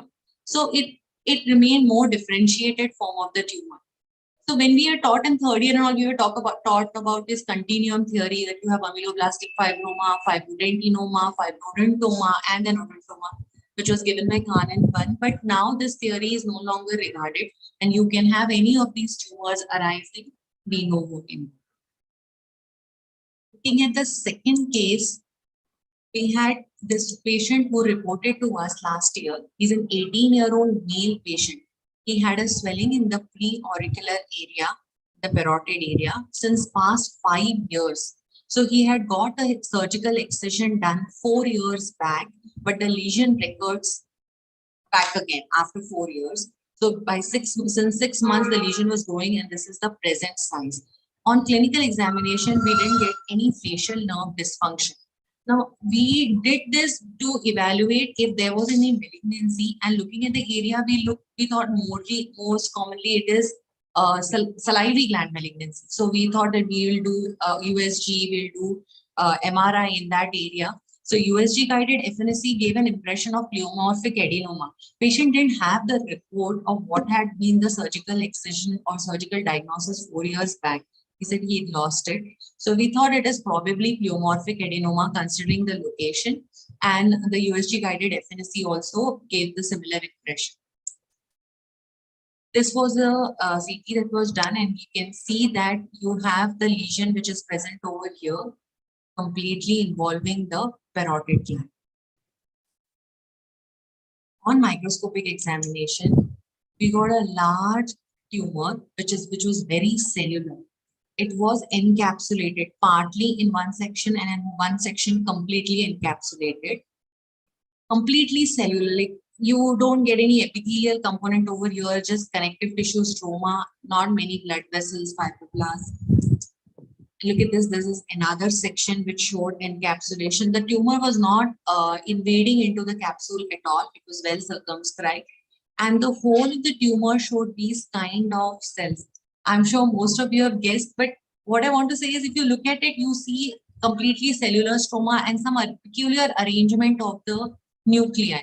And the whole tumor looked isomorphic, like there aren't too many areas which differ in histological appearance. This was another section that was taken. It goes in continuation with those kind of palisading nuclei that we see. And then there was collagen fiber deposition, some areas of myxoid stroma, and some fibroblastic areas. And again, there were some areas which were a little loosely arranged and some areas which were densely packed. Yes, it was antennae type A and type B. So we are talking about schwannoma or neurilemomas. So you could see over here how the palisaded appearances. I will show a higher magnification photograph as well. So can you see over here? And then there was an area which was loosely arranged, not many of it. So this R tumor showed maximum compactly arranged Verroque bodies or Schwann cells, which were arranged in a typical location. So what I want to say is this is a photograph of a normal nerve cell, how it appears like when you take a cross section. So you have the cell, the nuclei which were arranged, and the connective and the cytoplasmic component. So when they get arranged into this palisaded appearance within a nuclear zone, we call it Verroque body, which is the diagnostic feature of antennae type A type of areas in schwannoma or neurilemoma. So this was very classically seen. So there were few areas of large areas of hemorrhage were present. We didn't get too many antennae type B. Mostly it was antennae type A. The higher magnification. the palisading of the nuclei, areas of hemorrhage. Again, over here, very classically. So these are Verroque bodies, and we were decided we will be giving schwannoma or neurolemoma as a diagnostic feature till we got areas which shows these kind of myxoid appearance. These are not type Antony type B areas. These are just areas which shows degenerative changes. Large areas of hemorrhage, blood vessels, extravasation of RBCs, and these kind of degenerating areas seen all around. The higher magnification, you can see the stroma, see the myxoid changes in it, and then these areas of hemorrhage. The whole lesion was excised and we gave a diagnosis of ancient schwannoma, which is a type of schwannoma that is very commonly seen in oral and maxillofacial areas.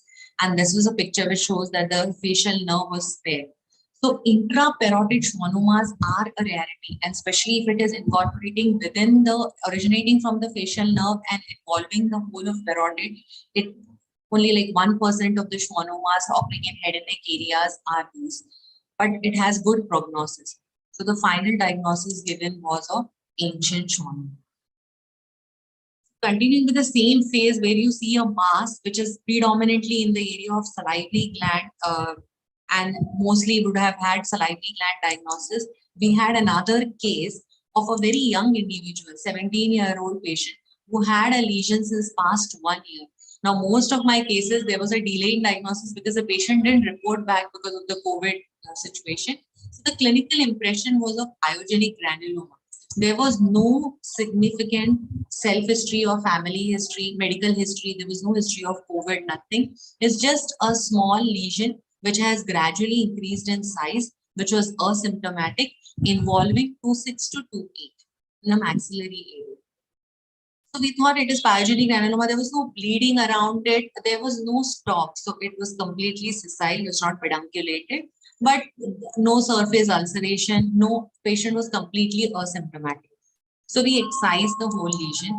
See, this is how the lesion, they excised the tooth as well, because it was third molar and second molar that they excised, and you can see the gross specimen. It seemed completely encapsulated. So we were actually arguing with the surgeons that why have you excised the teeth? But they were like, it is going beyond the root. So we excised the teeth as well.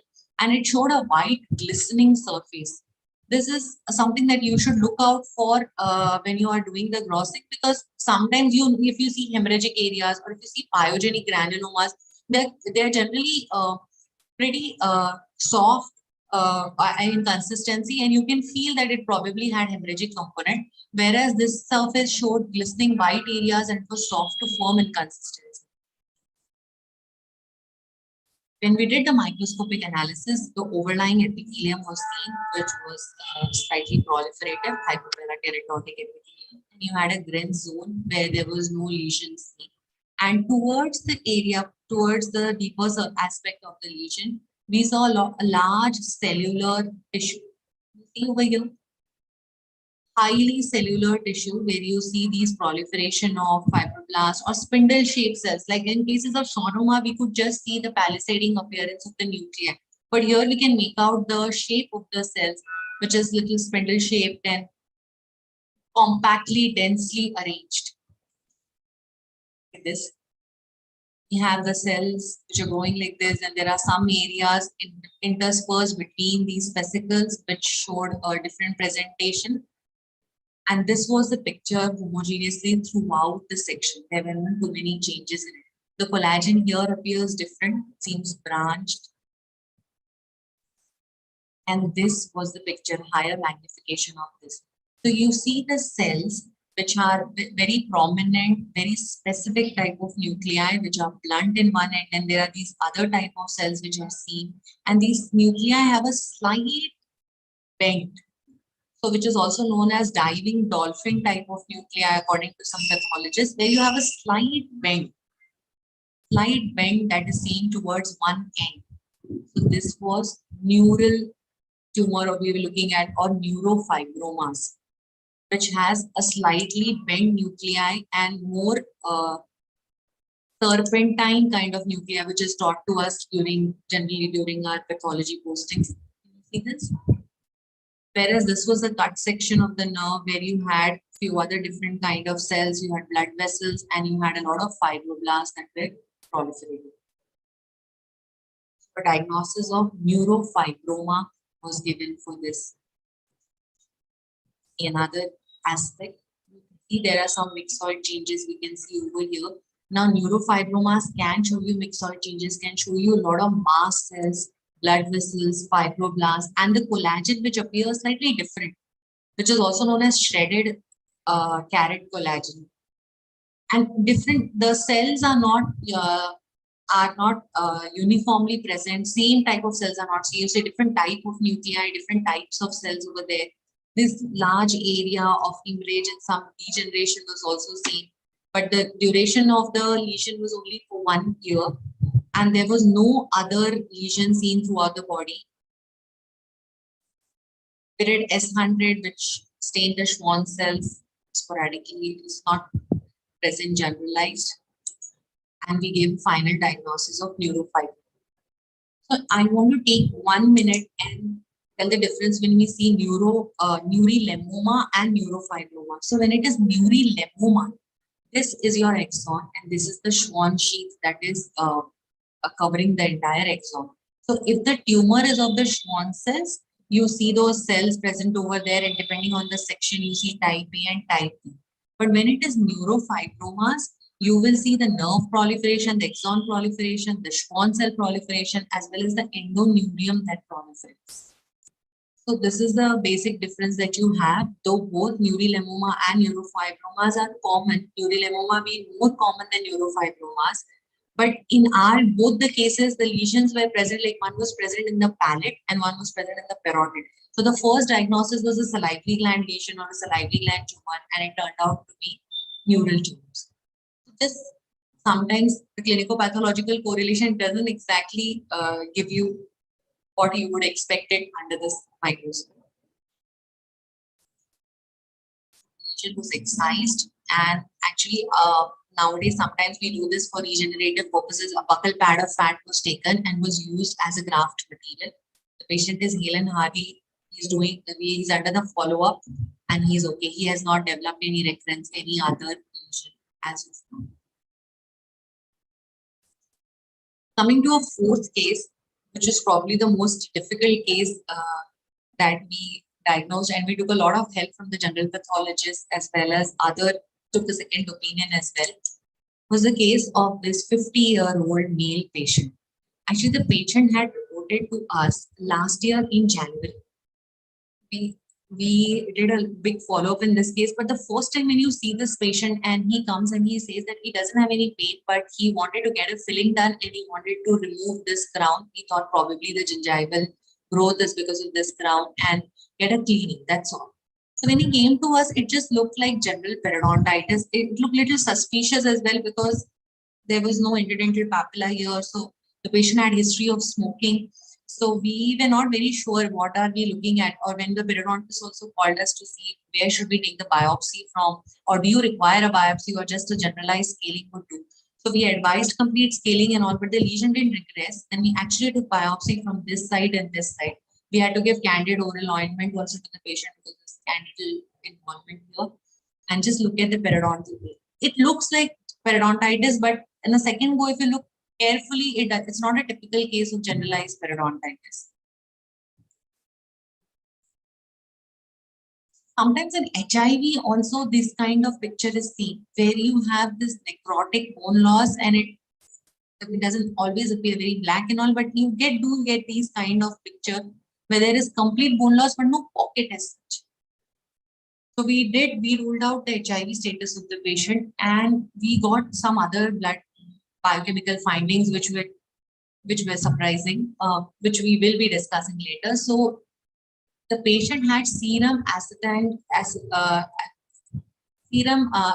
converting enzyme level, SACE levels were high, and there was hypercalcemia also.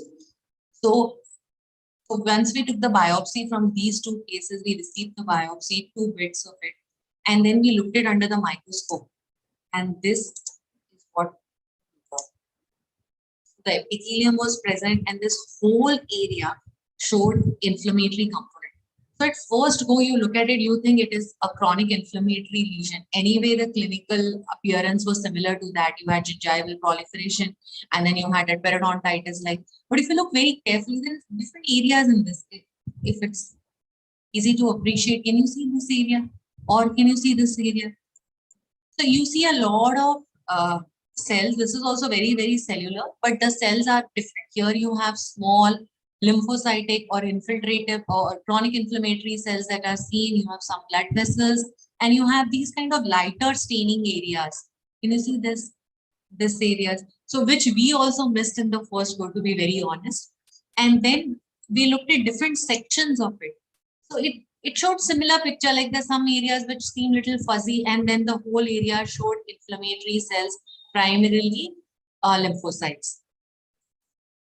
So we thought it is a granuloma. So when we look at a granuloma, the first protocol is you need to see whether it's an immune granuloma or a foreign body granuloma, because in gingiva, foreign body granulomas are also some commonly seen. There is necrotizing and non-necrotizing, because there is no necrosis seen throughout the slide. We checked that. So in necrotizing, it is similar because there is a pattern. You have the necrosis, you have the epithelioid cells, and then you have the T lymphocytes that are seen. But in non-necrotizing, primarily sarcoidosis, you have epithelioid cells and you have giant cells and you have lymphocytes, but they are not arranged in the granuloma formation. They are not even as neatly arranged as it is seen in this picture. They're also known as decayed granulomas because you may not always get a peripheral rim of lymphocytes, but you always do, in cases of healing, get a lot of fibrin deposition. So it gives you that cigar bundle or that compact appearance. And you also see these asteroid bodies, and you see Schwann's bodies or conchoidal bodies, which were not seen so much in our picture. So we thought it is sarcoidosis. So we took a second opinion, we showed it to a general pathologist as well. And then we realized that you can never make a diagnosis of sarcoidosis just based on the clinical or on the histopathological picture, because none of them are pathognomic. The clinical picture, the histological picture which I get today, you may not have it. You may have a different kind, and the textbook picture is entirely different. So we realized that sarcoidosis or non-caseating granulomas, the diagnosis has to be made on exclusion. You have to exclude other things, and if none of this is fitting it, then you're probably looking at sarcoidosis. So we looked even more carefully after we were given a heads up that it could be sarcoidosis, and look, we got these areas just showing giant cells, epithelioid cells, or some clearer cell over here, then an epithelioid cell here, an epithelioid cell here. So in cases of sarcoidosis, the macrophages are not ingesting anything. So they are not like clear, or they are not very obvious because they've ingested something which is not stained by HNA. So you just see macrophages or epithelioid cells, and they are merged in the background, but they have a very prominent cytoplasm, and you see a lot of lymphocytes. So in cases of sarcoidosis, when you look at the pathogenesis, there is something like sarcoid antigen. Now the sarcoid antigen could be anything. It could be your Mycobacterium tuberculosis antigen, or it could be a fungal element, it could be a foreign body, it could be anything that triggers an immune response, which causes accumulation of these T cells. These T cells further secrete interferon gamma and other cytokines like tumor necrosis factor alpha. It also secretes interleukin 12 and 18, and all of this cause an accumulation or a granuloma formation.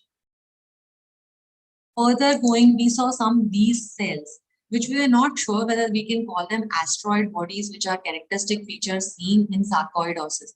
Now, when I did a little more literature search on asteroid bodies, I realized that these asteroid bodies are formed because of three mechanisms. There is no clear-cut definition of why you will get asteroid bodies. So it could be that this is phagocytosed material. It could be that they are degrading collagen fibers within the macrophage, that you get these kind of star-shaped structure. You also get a lot of crystals which are part of dystrophic calcification or deposition of salts in that. Or third theory that they have proposed for asteroid formation is that the macrophage is turning into a fibroblast lineage, which was really surprising for me when I read it. And these papers are actually pretty old, 1977 and 80, and now after that, not much work has been done. Because clinical workup of sarcoidosis is very important to see whether you have any infiltration in lung, in skin, in liver, in other intestinal organs that you have. So we did a complete rule out of this patient along with the medical college, and luckily the patient didn't have any other symptom or any other area which had granuloma formation. They don't do Kevin test anymore. They just did some other genetic tests, and they found that the patient didn't have. It's a solitary case of sarcoidosis that we saw. So to rule out, we did PAS staining, we did Gomorrhe's ethylamine stain and Ziehl-Neelsen stain to just rule out that this granuloma is not an initial formation of tuberculosis or now since it had come in the COVID period, any other fungal infection that it was or candida, anything, but it just came clear. There was no other thing. The patient was started on the therapy and she responded well. So this was the final picture that we got, and this is what you get in the textbook. So you can see over here nice granulomas that you get. So maybe this was a very initial stage, so we didn't have the setting of the fibrosis in it. Once the fibrosis or the healing phase starts in sarcoidosis, then the granulomas get dispersed and very delineated. But here it was just like a complete carpet of cells with few areas which were showing lighter areas which on higher magnification showed the presence of epithelioid cells and few giant cells. For diagnosis of sarcoidosis was given. So the main aim of showing this is to say that sometimes you would get a completely different picture. So just don't ignore it as chronic inflammatory lesion. You need to work out on the patient, because so many times we ask the surgeon, how is the healing, post-operative healing? Based on that, sometimes we give the diagnosis that maybe it was just an inflammatory lesion because the lesion has healed completely well. It could always recur back. So the main thing is to go in a particular sequence, a very methodical or systematic sequence of protocol that you have established for your lab, and see that and take a second opinion, or if required, sometimes if it is. Case 5 is a simple case where we saw this one patient, 49-year-old male patient, history of tobacco chewing, areca nut chewing, since past 20-25 years, and the patient had overall leukoplakic and appearance of the inner mucosa, and it also had a non-healing ulcer here. And this was a lesion that the patient actually noticed. He didn't notice the non-healing ulcer because the tooth had removed and he didn't have any pain. So 2 biopsies were planned, one from here and one from the socket of lower 6. We got 2 tissues. And what we realized is in the socket from the 6th area was a highly dysplastic carcinoma in situ, probably early invasive form of squamous cell carcinoma. But the anterior lesion showed a different clinical picture. There was epithelial proliferation, but there were certain changes in the connective tissue papilla. Is it easy to decipher? There were certain changes. See, this looks very normal. You have inflammatory cells, collagen fiber bundles, fibroblasts, and there is no invasion seen. So we can say that anterior showed an invasion, posterior showed an invasion. But if you look properly in the connective tissue papillae, you had these granular large cells. They were limited only till this area. So these are basically macrophages which have ingested lipid-laden material. So they are also known as xanthoma cells.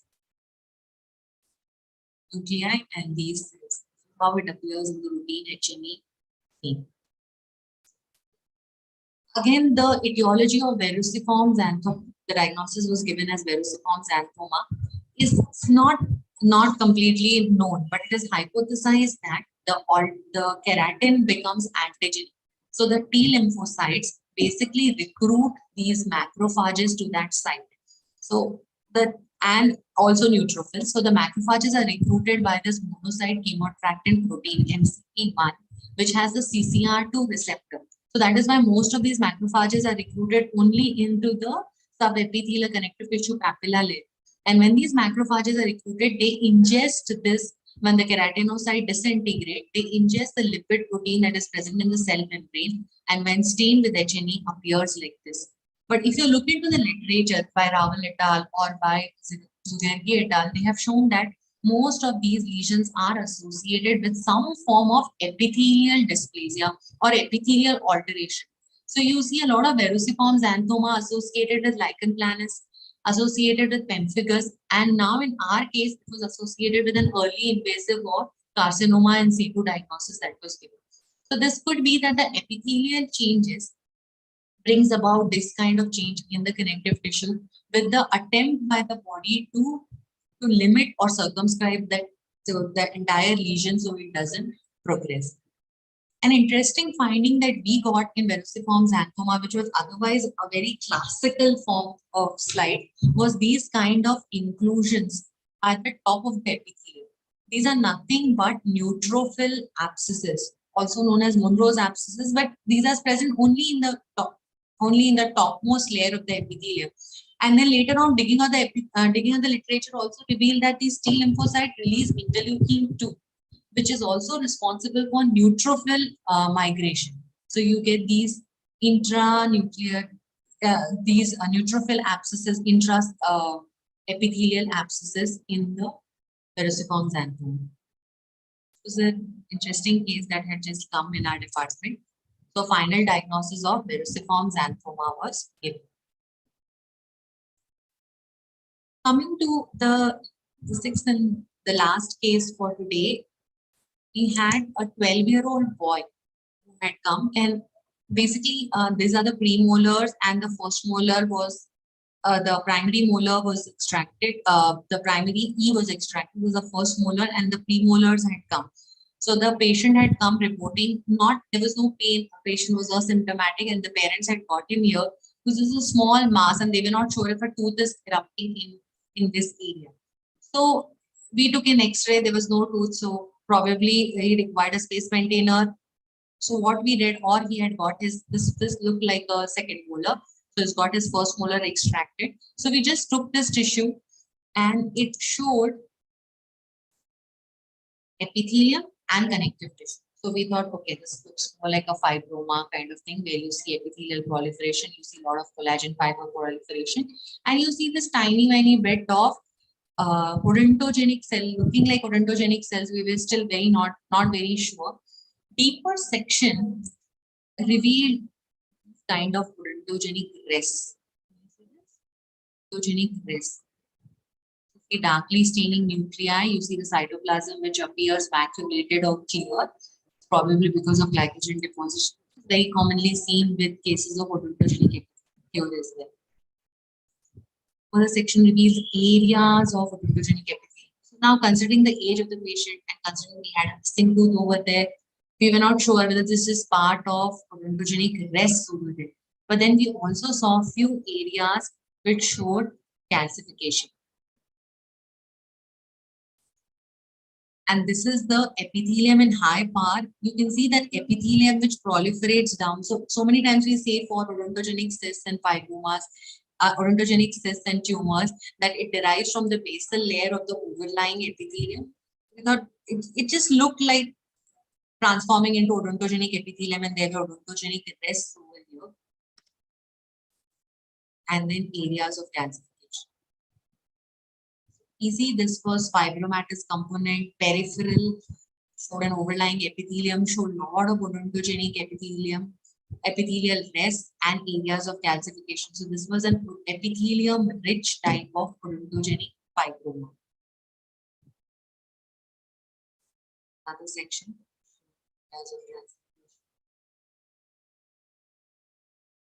Small lesion looked like an eruption. Looked like a soft tissue proliferation, but turned out to be odontogenic fibroma. We rechecked the history, and yes, the 6 was extracted long back, or it was carious and then it was extracted. So the 7 there, and odontogenic fibroma associated with an extracted 6. A final diagnosis of odontogenic fibroma, WHO type was given. So all of these cases clinically showed a different picture, but histologically was well within our purview of diagnosis. They were easy cases except for sarcoidosis, which we really needed to dig and ask for second opinions, do other stains to rule out. But otherwise, most of them were okay, and they can be seen, they can be diagnosed based on pure HNE. So the second part of my talk was just re-looking at the histopathological examination of oral squamous cell carcinoma tissue. So we had a lot of oral squamous cell carcinomas which were operated, and because of the COVID, they were in T4, T3, T4 stage as well. So where the tumor debulking was done. So in continuation was what Meenal ma'am was showing in the last picture, presentation, and in our last slide as well. There were a lot of factors which a surgeon requires when we are reporting it to be oral squamous cell carcinoma. The normal tendency is you see the slide, you see it is well, moderate, or poor, because it's much easier to diagnose squamous cell carcinoma. You label it and give it off. But there are a lot of factors which I think we need to look more in depth. So these were few cases of OSCC which actually perplexed us, which made us do studies on the various stromal components. So I would just like to share it with you. So we all talk about epithelial mesenchymal transition in oral squamous cell carcinoma, where the epithelium is evading the immune response by transforming into the mesenchymal component. So many of our tissues, we saw these kind of cells. It is an epithelial cell, which is surrounded by a lot of fibroblastic component and all, which may be transforming into mesenchymal cells. We thought that sometimes EMT can be seen in squamous cell carcinoma, normal routine histological sections as well. And another section which shows. So where there is a change in morphology of the epithelial cells and it is transforming or looking more like mesenchymal cells. We didn't do any IHC for this, but I thought that maybe we should start reporting where we see abnormality within the tissue, even if it is an incision tissue, which is not much sometimes. Another component is to look at the immune cells in the stroma. Like the first one we started was tissue associated tumor eosinophils, because this is like the double-edged sword, like your steroid treatment, It has tumor initiation and progression, and it has tumor regression properties. So luckily for us, a large survey that was done found that eosinophils have tumor regression properties in oral squamous cell carcinoma. So we looked at a lot of tissues and we did not find tissue eosinophilia in all of them, but in some cases we did find more eosinophils in the background, more eosinophils in the stroma. This is the malignancy part. A lot of eosinophils were seen in the tumors.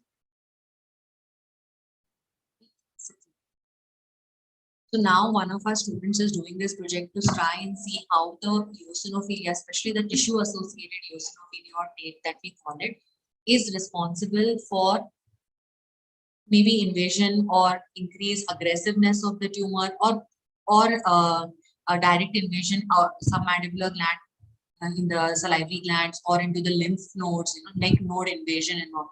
So what I want to say is, when we get a squamous cell carcinoma tissue and we diagnose it as well differentiated or moderately differentiated squamous cell carcinoma, and we give the diagnosis to the surgeon, after that, I think we need to follow up that patient for a period of 2 years and 3 years and keep a total tab of what are the histopathological changes that we observe in the primary specimen.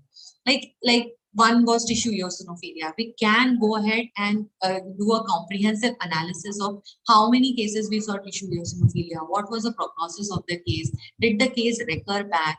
Was it already into T3, T4 stage? So that needs to be done. So here you can see the tumor invasive front, and we had eosinophils in this.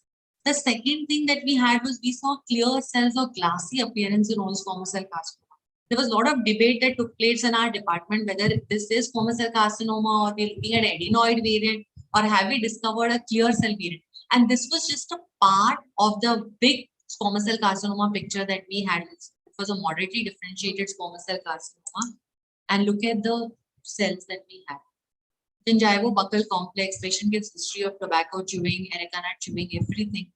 And it was later diagnosed as adenocarcinoma or adenoid variant, not as a clear cell variant. But these were also the different features, and now we are keeping track of what happens to this patient who shows metaplastic changes. What happens when the tumor microenvironment is different than the routine one, or if the inflammatory cell composition is altered. So another study that we are proposing is, and it is being done by Dr. Vaibhav Ladke in our department, is this T cells and B cells in OS squamous cell carcinoma. So I had heard a lecture like 10 years back which said that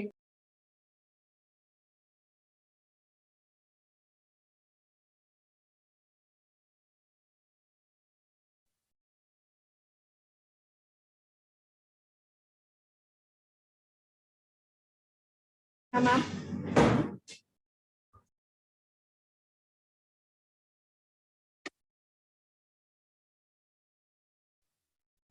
The session seems to have been disconnected. Kindly bear with us.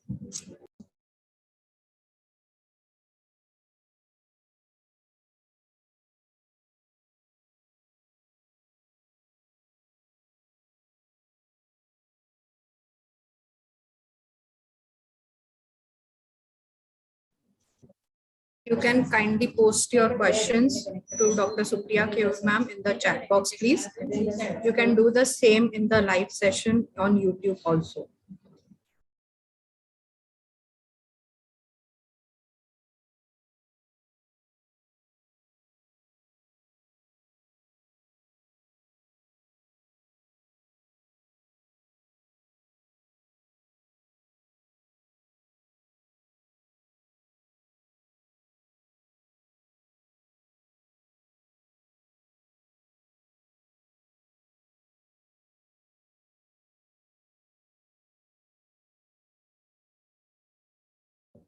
Ma'am is joining now. Kindly bear with us while we face this technical difficulty.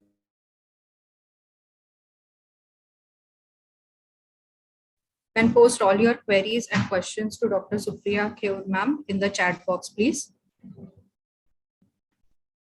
I take this time to announce that a CD feedback form will be given in the chat box later on in the session, on filling of which you will be given the e-certificate for this program.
I'm very sorry. Welcome back, ma'am. Sorry. It's worth the wait, ma'am. Ma'am, kindly share your screen now.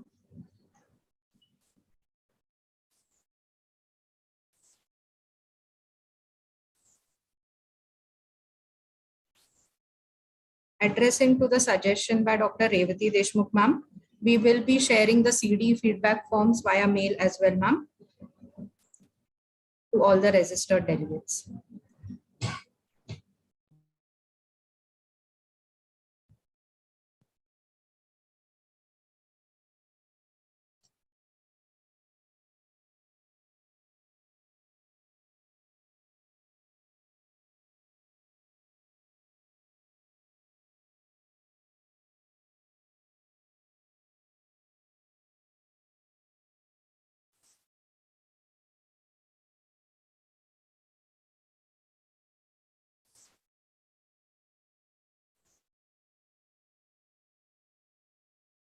We apologize for the technical difficulties we are facing. We have now sorted out all the difficulties and we are back to presentation by Dr. Supriya Kheur, ma'am. Ma'am, kindly take over. Thank you. I'm very sorry, there's some issue. So what I was saying is, we thought that this is epithelial mesenchymal transition, and we were looking at the role of immune cells in oral squamous cell carcinoma progression. So I spoke about eosinophils. Then another project was taken up in our department by Dr. Weber. So we were looking at this T cells and B cell subset in oral squamous cell carcinoma. Now, I very distinctly remember listening in DIFR 10 years back about the role of T cells and how they modulate the entire tumor environment. But there hasn't been any long-term studies which says that if I get this subset more, if I get these immune cells in squamous cell carcinoma, incisional biopsy more, the chances that it will recur, it will regress, or it will undergo secondary transformation, or there will be mortality is this much. So we did an analysis of over 147 cases, wherein we stained it with CD3 IHC marker for T cells and CD20 for B cells. And the interesting finding that we found was, in most of them, the B cell proliferation was in form of smaller aggregates, whereas T cell proliferation were more in form of generalized presentation. And we checked out in some tumors, like in cases of breast cancer or in small cell lung cancer, what they do now, the T cells are responsible for recruitment of the B cells, and they make it more antigenic, that hotbed of antigenic susceptibility. So this would make the tumor more susceptible to immunotherapy or for treatment point of view. So I was saying that if all of us, like CD3 and CD20 are very pretty common ISC markers that are available in general pathology lab also, or in our labs also. So we could look it up into this, that we do an incisional and an excisional and try and evaluate or quantify the immune cells and see if it has any role in prognosis. The other thing that I think all of us should seriously look at are these tertiary lymphoid structures. See, this is a tertiary lymphoid structure that is seen in this specimen. And you see this germinal center like ring is also there. So these tertiary lymphoid structures are nothing but extranodal lymphoid aggregates. And if we happen to see them in oral squamous cell carcinoma, they actually indicate or flags that this tumor is more susceptible or is more prone or amenable to chemotherapy. Now, till now, we have been very classically told that oral squamous cell carcinoma means surgery. The chemotherapy is either an adjunct therapy, or it is done to just debulk the tumor, or it is done in cases of T3, T4. Their treatment is probably or surgical surgical removal is not possible in all the cases. There we do. But now, looking at the newer generation of immunotherapy drugs that have come up, or even my sir, Dr. Hazari sir, is actually looking at metronomics chemotherapy, wherein you are supplying lower doses of chemotherapy over a longer period of time to manage these kind of patients. So we need to look at these aspects also, or look into oral squamous cell carcinoma from this point of view also. So we did this germinal-like centers, and when they were shown to have CD20 positive cells or B cells which are associated. And I mentioned that if I see more of B cells, that means that tumor is more susceptible to immunotherapy, more modulating towards immunotherapy. So maybe all of us, like ma'am has already told, Meenal ma'am was telling that we should have support systems. We should have different teams for looking into different aspects of oral squamous cell carcinoma, and we should collaborate. All of us should sit together and collaborate. So I suggest that all of us get oral squamous cell carcinoma incisional and excisional tissue. We should start formulating a protocol for all the immune cells that we get over there, like T cells, B cells, eosinophils. What do we get? Any tertiary lymphoid structures in there? Do we get any other form of epithelial mesenchymal transition? We get muscle degeneration. So these the most common features that we look at are perineural involvement, lymphovascular involvement. So I think these all should also be included. Like we did a study which also got published into neutrophil elastase, and we found a very positive correlation between neutrophil elastase staining and squamous cell carcinoma invading into the lymph nodes. So there are a lot of schools of thought. Like if you go by the article that Dr. Anil DeCruz had put in the New England Journal of Medicine that says even NO stage, the neck has to be removed. It is agreed, but if we can predict what all are the factors within the primary tumors that could cause widespread lymph node involvement of the disease, we would still be one step better or one step ahead to tell the surgeon, look, this might go, so probably chemo should be started. Look, this tumor looks chemo resistant, so maybe chemo wouldn't do. You should go for radiotherapy.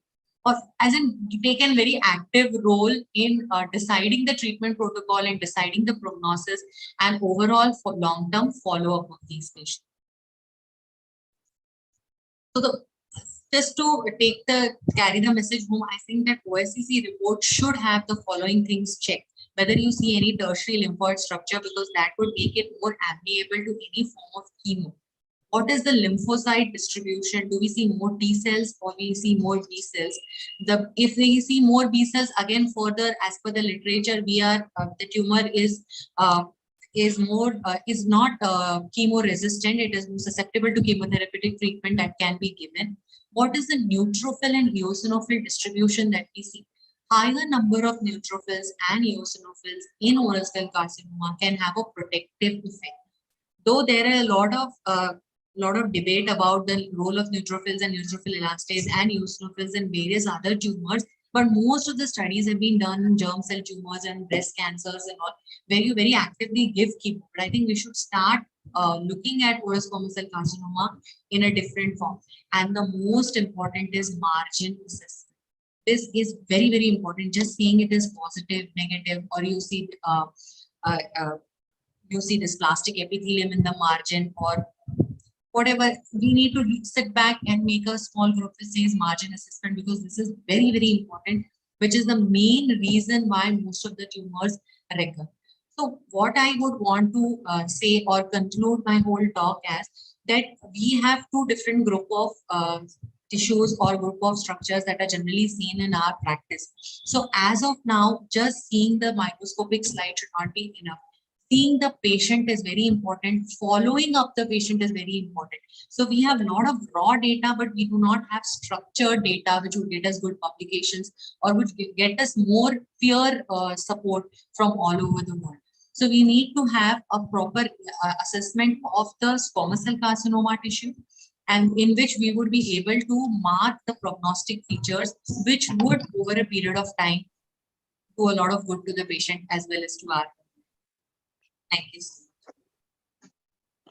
This is my team of the pathology and microbiology from DY Patho Dental College and Hospital. Thank you for patience.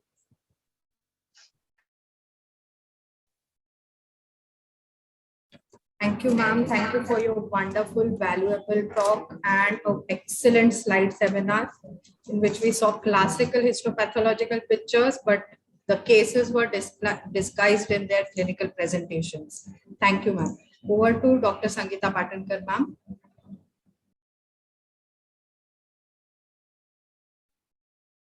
Hello. So Priya, it was a very interesting and an informative seminar. Your photomicrographs were a delight to the eyes, I must say. Yes. And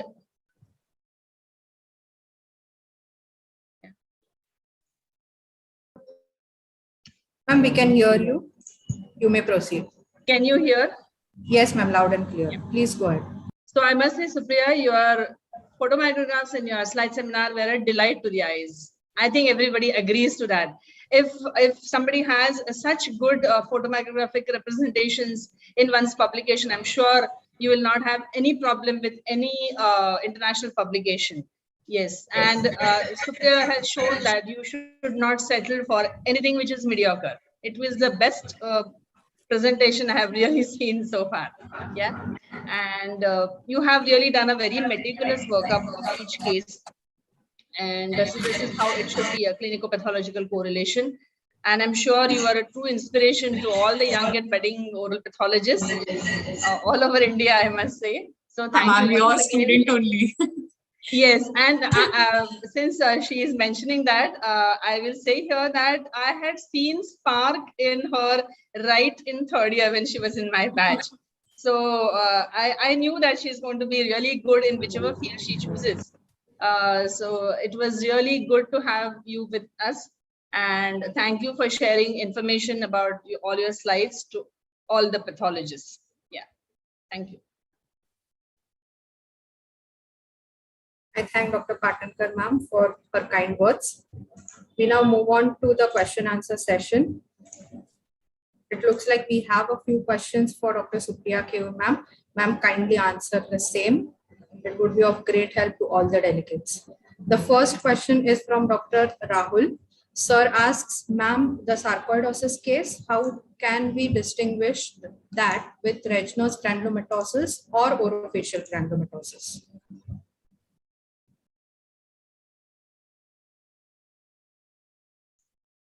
It is difficult to diagnose. Sarcoidosis is mostly based on exclusion only.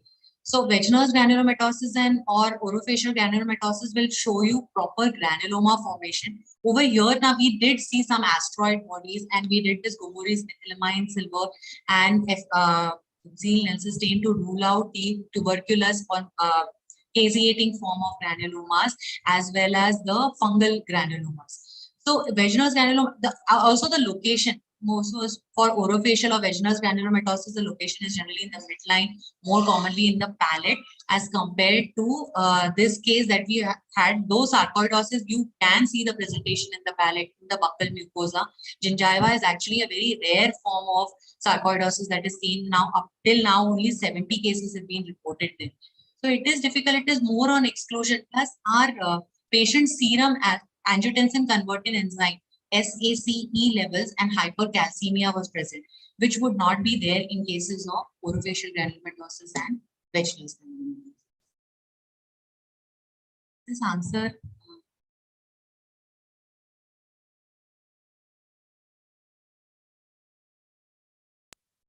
Thank you for answering the question, ma'am. The next question is, in the first case, the treatment protocol for ameloblasttic fibroadenoma will be same or different? If it is ameloblasttic fibroadenoma, you would have gone for a little conservative treatment. So they excised from the first molar, from the second molar, primary second molar till the first molar. So maybe we would have just excised this area, allowed it to heal and see if it recurs. But since the incisional biopsy was given by the general pathologist as ameloblastoma, now that treatment protocol is 1 mm of normal bone margin should be present. So they went for aggressively, but PMMC flap was done for rehabilitation. But it is a growing mandible. So had it been ameloblastic fibroma or fibroadenoma, we would have gone for little more conservative. Though this front portion would have been lost any which ways, which we discussed later with the surgeons also. But maybe a little less bone could have been seen. I'm keeping in line with the first case. How to differentiate between ameloblastic fibroadenoma, ameloblastic fibroma, and odontomas histopathologically? No, so ameloblastic fibroadenoma would give you also the presence of enamel matrix-like areas or areas which are devoid, which probably enamel matrix was present, and cementum. And odontoma would obviously give you all the three structures either haphazardly arranged or arranged together. So in this case, we did not get any enamel-like structure or any cementum-like structure. We just got hyalinization subepithelially present, which are typical features of ameloblastic fibroma. And we found areas which were showing dentinal tubule formation. So then we diagnosed it as that ameloblastic fibrodentinoma. I'm keeping in line with the same case. To elaborate on the continuous different stages of development of a single entity in mixed odontogenic tumors and the name of the author who gave the same. It was given by Kahn and Blum. Okay, so that is the continuum theory, but this is no longer advocated now, or it is not accepted anymore now, because there have been changes in gender, in the area that this lesions are seen, as well as the clinical presentation. But it was taught to us in third year also, and this concept is still there of this continuum theory, wherein you have ameloblastic fibroma, dentinoma, fibrodentinoma, fibrodentinoma, and an odonto, but it is no longer advocated. We have not been able to get a complete concrete proof of it. Thank you for answering the question, ma'am. It will really help in the historical aspects for the postgraduate students. Continuing with the question session, ma'am. The next question is from Dr. Pradipta Patil, our very own PG student, passed out now. Her query is regarding the nerve sheath lesions discussed, how to differentiate between the two histopathologically. So ideally, in a histopathological situation in neurolemoma, you would see the Verroque bodies, correct? You will see the palisaded appearance of the nuclei and the areas which appears nuclear or appears plain eosinophilic, where the cytoplasm is. So whereas in cases of neurofibroma, where there is a proliferation of axon, the proliferation of fibroblasts, the proliferation of endoneurium, there are myxoid areas. So you will see the nuclei, the nerve nuclei separately, which is that bent dolphin or slightly curved, or which shows serpentine appearance. So the areas are entirely different. Now, in cases of neurolemoma, you have anterior type A and type B. Though in our case also, we did not see too much of anterior type B, but we had anterior type A, which was very classical diagnostic as feature for neurolemoma. Whereas in neurofibroma, we had mixed appearance of nerve cells, fibroblasts, and few areas of myxoid areas.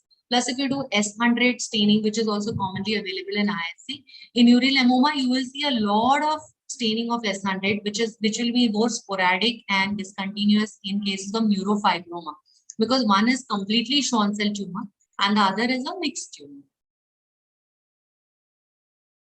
Both of them are encapsulated, both of them can appear solitary. Thank you for the explanation. Again, you can also look at glial fibular acidic GFAP for IFC staining if there is a confusion, because there's something known as cellular schwannomas, which may not show Verroque bodies. But neurofibroma typically will show you fibroblasts, neural elements, Schwann cells, and will show you sporadic staining of S100 ions. I'm moving on to the fifth case discussed. A question regarding the fifth case. In the verruciform xanthoma case, were any cholesterol crystals or giant cells visible? How common are they? No, they were not visible. And here also now most of the defense mechanism, or most of the recruitment of the macrophages is only into the connective tissue papillae that are present.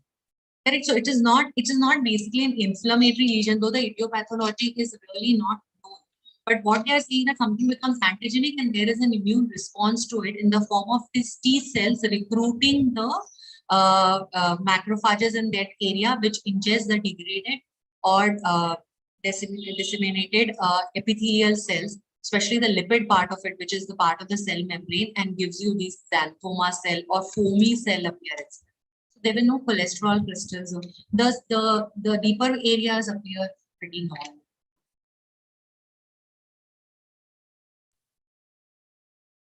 Thank you for answering the same.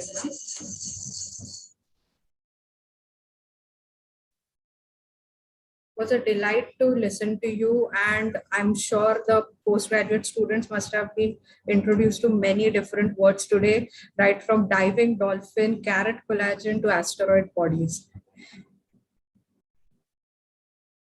We have one more question, ma'am, about spectrum of odontomas.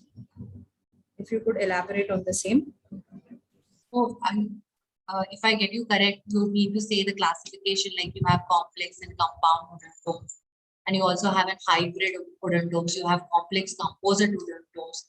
So the odontome is basically an attempt or an not a very good attempt at formation of tooth structure, correct? So you would have enamel dentine and the cementum as well as the soft tissue component and haphazard arrangement over there in an attempt to make the tooth.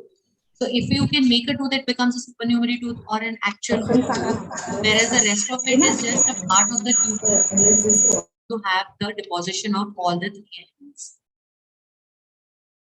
So depending on how the relationship of that with each other is, we have it in a very primitive stage of an odontome and as good as a supernumerary teeth or a complete full formed or a compound odontome. Or you could have an hybrid odontome.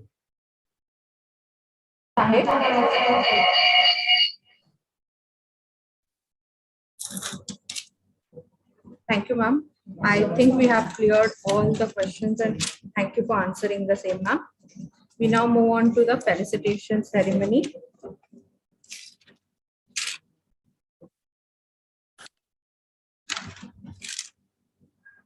We thank both our esteemed guest speakers today, Dr. Meenal Chaudhary ma'am and Dr. Supriya Keoth ma'am.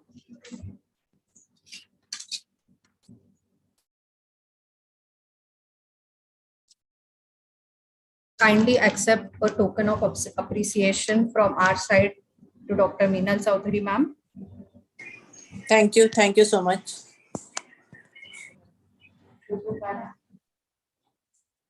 Thank you.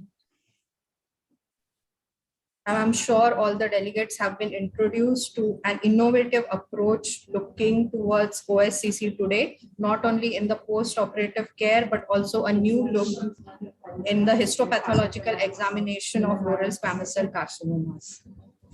Thank you, ma'am. Thank you for the same. We now felicitate Dr. Supriya Keoth ma'am, our second guest speaker for today, for giving an excellent slide seminar followed by a additional presentation for the benefit of all the delegates today. Slide seminar on histopathological insights into oral lesions. Thank you, ma'am. Thank you once again.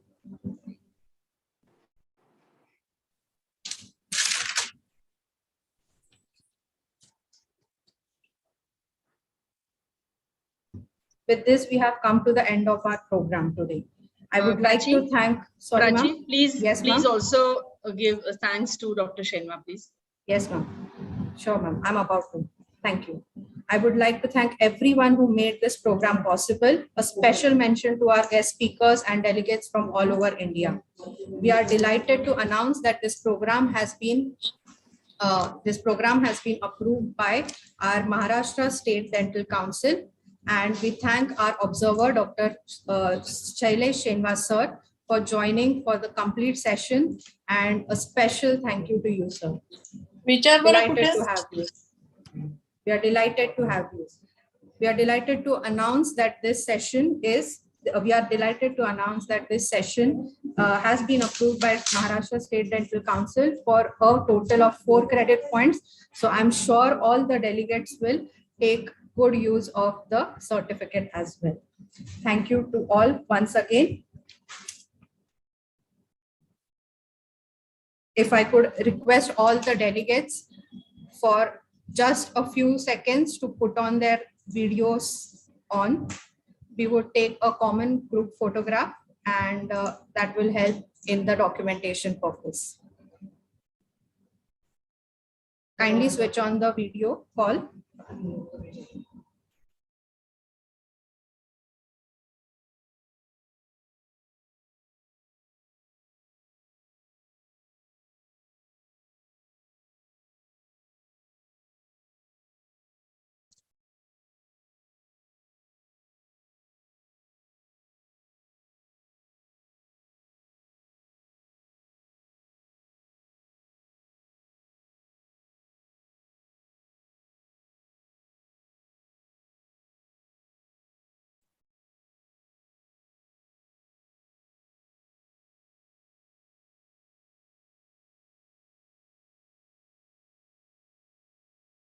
I request the delegates to kindly switch on their video for a few seconds, take a common group photograph.